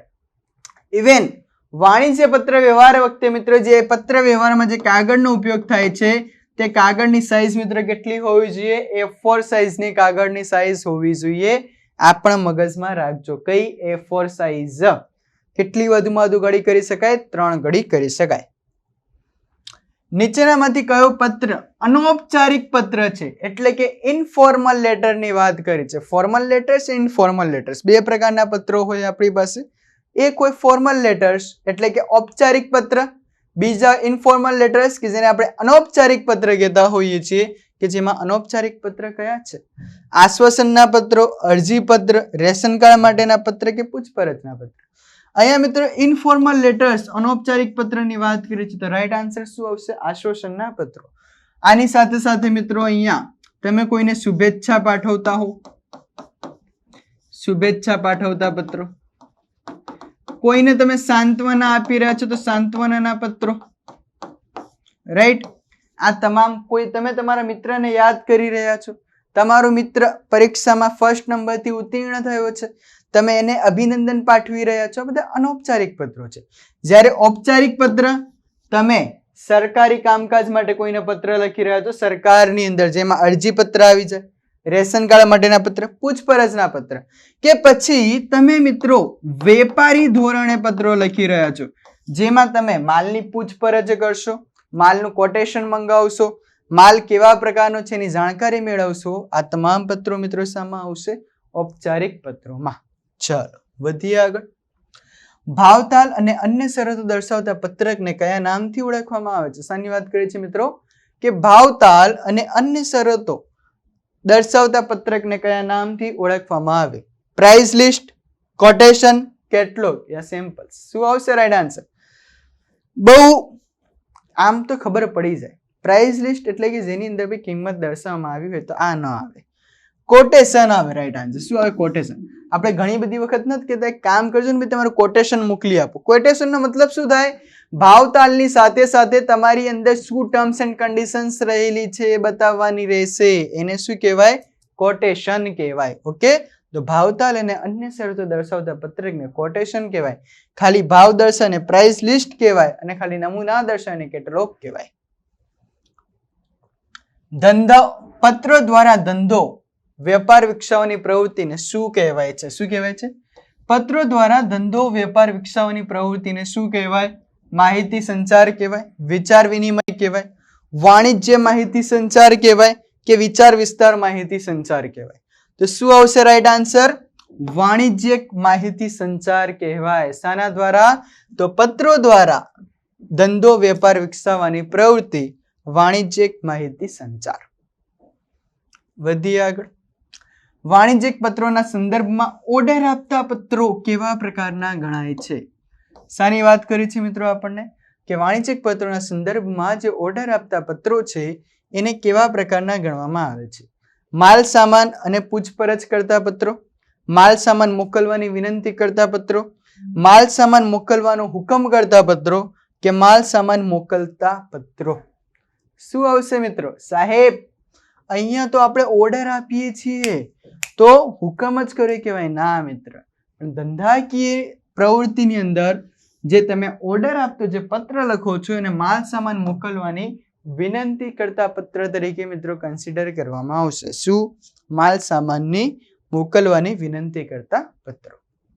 વધશું આગળ. ચલો, નવા કંપની ધારા મુજબ કંપની સેક્રેટરીની નિમણૂક કોણ કરે છે? ઓપ્શન એ, જ્યારે કંપની ખોટમાં જતી હોય ત્યારે ફરજિયાત કરવી જરૂરી છે. જ્યારે ભરપાઈ થયેલી મૂડી 5 કરોડ કે તેથી વધારે હોય તો ફરજિયાત બને છે. કોઈ જરૂર નથી કંપની સેક્રેટરી નિમણૂક કરવાની કે શેર હોલ્ડરો કરે છે. શાની વાત કરી? કે કંપની, નવા કંપની ધારા મુજબ એટલે કે કંપનીઝ એક્ટ 2013 અનુસાર કંપની સેક્રેટરીની નિમણૂક. તો શું આવશે રાઈટ આન્સર? કે જ્યારે ભરપાઈ થયેલી મૂડી 5 કરોડ કે તેથી વધારે હોય તો મિત્રો આમની નિમણૂક કરવી શું બને છે? ફરજિયાત બને છે. ચાલો, કંપની ધારામાં ચાવીરૂપ સંચાલકીય વ્યક્તિ જેને આપણે KMP કહેતા હોઈએ છીએ. શું કહેતા હોઈએ છીએ? KMP, કી મેનેજરિયલ પર્સન કહેવાય છે. શું કહેવાય છે? કી મેનેજરિયલ પર્સન, જે કંપનીના ટોપ પર્સન હોય છે એની વાત કરી છે. તો કંપની ધારામાં ચાવીરૂપ સંચાલકીય વ્યક્તિમાં KMP કેટલી વ્યક્તિનો સમાવેશ કરવામાં આવે છે? 2, 5, 3 કે 4? ઘણા બધાનો એ રાઈટ આન્સર 3 હશે, પરંતુ મિત્રો યાદ રાખજો રાઈટ આન્સર આવશે ઓપ્શન નંબર બી 5. KMP જેને કી મેનેજર પર્સન કહેવામાં આવે છે એટલે કે ચાવીરૂપ સંચાલકીય વ્યક્તિઓ કે જેમાં એક હોય તમારા મેનેજિંગ ડિરેક્ટર ઓર CEO, બીજા તમને જોવા મળે CFO, ચીફ ફાઇનાન્શિયલ ઓફિસર. એના પછી મિત્રો તમને અહીંયા શું જોવા મળતા હોય છે? તો એ તમને જોવા મળે, એક હોય છે CS એટલે કે કંપની સેક્રેટરી, બીજા હોય છે તમારા પૂર્ણ સમયના એક સંચાલક, પૂર્ણ સમયના સંચાલક, અને બીજા કોણ હશે મિત્રો? તો સરકાર દ્વારા, કેન્દ્ર સરકાર દ્વારા નક્કી કરેલ વ્યક્તિ. 5 લોકો જોવા મળે. રાઈટ. ચલો, કેન્દ્ર સરકાર અથવા તો શેર હોલ્ડર દ્વારા નક્કી કરવામાં આવેલ વ્યક્તિ હોય. તો KMP માં 5 વ્યક્તિઓ હોય, MD, CEO, CFO, CS, company સેક્રેટરીનો પણ સમાવેશ મિત્રો શામાં થાય છે? તો KMP ની અંદર જ થાય છે. પૂર્ણ સમયના એક સંચાલક હશે અને બીજી એક અન્ય વ્યક્તિ હશે કે જેની નિમણૂક કેન્દ્ર સરકાર કે શેર હોલ્ડર કરશે. શેર મૂડીથી મર્યાદિત કંપનીએ શેડ્યુલ 1 પ્રમાણે ખાલી જગ્યા અનુસાર આવેદન પત્ર તૈયાર કરવું પડે. શાની વાત કરી છે મિત્રો? અહીંયા આવેદન પત્ર. આવેદન પત્ર છે મિત્રો એ કંપનીનો મૂળભૂત દસ્તાવેજ છે. આવેદન પત્ર જે તે કંપનીનો મૂળભૂત દસ્તાવેજ છે. આવેદન પત્ર એ કંપનીનું બંધારણ દર્શાવે છે. આવેદન પત્ર શું કરે છે મિત્રો? કંપનીનું બંધારણ દર્શાવે છે. શું વાત કરે છે? તો શેર મૂડીથી મર્યાદિત કંપનીએ શેડ્યુલ 1 પ્રમાણે ખાલી જગ્યા અનુસાર આવેદન પત્ર તૈયાર કરવું પડે. ટેબલ એ, ટેબલ બી, ટેબલ સી, ટેબલ ઈ. શાની વાત કરી છે? શેર મૂડીથી મર્યાદિત. તો શું આવશે? ઓબ્વિયસલી ટેબલ એ આપણો રાઈટ આન્સર થશે. એના પછીની વાત કરીએ અહીંયા આપણે કે કંપનીના પ્રકાર અને કંપની ધારા મુજબ આવેદન પત્રનું ટેબલ. શેર મૂડીથી મર્યાદિત કંપની હોય તો ટેબલ એ પ્રમાણે તમારે આવેદન પત્ર તૈયાર કરવું પડશે. બાંયધરીથી મર્યાદિત જવાબદારી વાળી કંપની કે જેની શેર મૂડી હોતી નથી તો તમે કયા અનુસાર તૈયાર કરશો? તો ટેબલ બી અનુસાર તમે છે કાર્ય કરવાના છો. રાઈટ. સાથે ને સાથે અહીંયા તમે જુઓ તો બાંયધરીથી મર્યાદિત જવાબદારી વાળી કંપની કે જેને શેર બહાર પાડ્યા હોય તો તમે મિત્રો કયા ટેબલ અનુસાર? ટેબલ સી અનુસાર. અમર્યાદિત જવાબદારી વાળી કંપની જેને શેર મૂડી નથી ટેબલ ડી પ્રમાણે. અમર્યાદિત જવાબદારી વાળી કંપની કે જેને શેર હોય તો ટેબલ ઈ પ્રમાણે. તો જુઓ શેર મૂડીથી મર્યાદિત કંપની ટેબલ એ લખી દો. બાંયધરીથી મર્યાદિત જવાબદારી વાળી કંપની જેને શેર મૂડી નથી પરંતુ બાંયધરીથી જવાબદાર છે ટેબલ બી. બાંયધરીથી મર્યાદિત જવાબદારી વાળી કંપની જેને શેર બહાર પડે, પેલા શેર મૂડી નથી હવે શેર બહાર પડ્યા, સી. અમર્યાદિત જવાબદારી વાળી કંપની ડી. શેર મૂડી ન હોય પરંતુ અમર્યાદિત જવાબદારી કંપની કે જેને શેર હોય તો ટેબલ ઈ પ્રમાણે. Okay, that simple. ચાલો વધશું આગળ. નામની કલમમાં ફેરફાર કરવા અંગે મધ્યસ્થ સરકારની મંજૂરી લીધાના કેટલા દિવસમાં કંપની રજિસ્ટ્રારને જણાવવું પડે? શાની વાત કરી છે મિત્રો? અહીંયા આપણને નામની કલમમાં. તો જ્યારે પણ મિત્રો અહીંયા તમે નામની કલમમાં ફેરફાર કરવા અંગે મધ્યસ્થ સરકારની મંજૂરી લીધાના કેટલા દિવસમાં કંપની રજિસ્ટ્રારને તમારે જણાવવું પડશે? 15, 90, 30 કે 60? શું આવશે રાઈટ આન્સર? તો 15 દિવસમાં. જ્યારે પણ મિત્રો કોઈ બી કંપની છે પોતાના નામની અંદર જ્યારે ચેન્જ કરવા માંગતી હોય ત્યારે એ શું કરશે? તો જે તે કંપની અંદર ખાસ ઠરાવ પસાર કરવામાં આવશે. ખાસ ઠરાવ પસાર કર્યા પછી કેન્દ્ર સરકારની મંજૂરી લેવામાં આવશે અને કેન્દ્ર સરકારની મંજૂરી લીધા પછી કંપની રજિસ્ટ્રારને વિથિન 15 ડેઝની અંદર તમારે ઇન્ફોર્મેશન આપવી પડશે. ભાઈ અમે અમારી કંપનીનું નામ શું કર્યું છે? ચેન્જ કર્યું છે. ચેન્જ કરીને આ નામ રાખ્યું છે. અને જો થોડુંક વધારે આપણે તમે કંપની સેક્રેટરીની અંદર જાઓ કે કંપની લોની અંદર જાઓ તો તમારે આના માટે ઇંગ્લિશ ન્યૂઝપેપર એન્ડ જે તે પ્રાદેશિક એટલે કે રિજનલ લેંગ્વેજની અંદર પણ મિત્રો તમારે આ વસ્તુ છપાવવી પડે કે અમે અમારી કંપનીનું નામ કે જે પહેલા આ હતું બદલીને આ કર્યું છે. ઓકે, ચાલો વધીએ આગળ. સો આપણો સૌથી છેલ્લો ક્વેશ્ચન એનો જોઈએ. આંતરિક વહીવટનો સિદ્ધાંત એટલે શાની વાત કરી છે મિત્રો આપણને? કે આંતરિક વહીવટનો સિદ્ધાંત એટલે ઓપ્શન નંબર એ જેમાં શેર હોલ્ડરોને ખબર હોય કે કંપનીમાં શું ચાલે છે. ઓપ્શન બી જેમાં સંચાલક મંડળને ખબર હોય કે કંપનીમાં કેવી રીતે સંચાલન થાય છે. જેમાં કર્મચારીને ખબર છે કે કંપનીમાં વહીવટ વ્યવસ્થિત ચાલે છે. કે ઓપ્શન નંબર ડી જેમાં ત્રાહિત પક્ષ માની લે છે કે કંપનીનો આંતરિક વહીવટ નિયમિત અને વ્યવસ્થિત ચાલે છે. એક વસ્તુ સમજો મિત્રો કે જ્યારે તમે કોઈ કંપનીના શેર ખરીદો છો તમે તો અહીંયા લેપટોપ કે કોમ્પ્યુટર પર બેસીને તમે શેર ખરીદી લીધા, તમને ખબર છે અંદર મેનેજમેન્ટ કેવું છે? ના, પરંતુ સાહેબ અમને ભરોસો છે કંપનીનું મેનેજમેન્ટ બહુ જ મસ્ત ચાલતું હશે અને તમારા ભરોસાને મિત્રો કહેવાય આંતરિક વહીવટનો સિદ્ધાંત. તો ઓપ્શન નંબર ડી આપણો રાઈટ આન્સર આવશે કે જેમાં શું કીધું?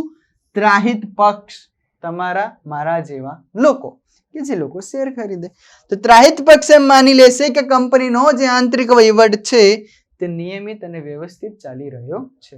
અંદર ખાને શું છે તો જ્યારે ખબર પડે ત્યારે ખબર પડે, બાકી તો આપણે એમ જ માનીએ ભાઈ આંતરિક વહીવટ બહુ જ મસ્ત ચાલી રહ્યો છે. કોણ માનશે? ત્રાહિત પક્ષકાર, જેને મિત્રો આપણે શું કહીએ છીએ? આંતરિક વહીવટના સિદ્ધાંત તરીકે મિત્રો ઓળખતા હોઈએ છીએ. સો મિત્રો આ હતી આપણું મોક ટેસ્ટનું સોલ્યુશન. મોક ટેસ્ટની આપણે જેની શરૂઆત કરી છે એનું મિત્રો આ હતું સોલ્યુશન. મળીએ છીએ નેક્સ્ટ આવા જ કંઈક એક સારા એવા સોલ્યુશન સાથે. જય હિન્દ, જય ભારત.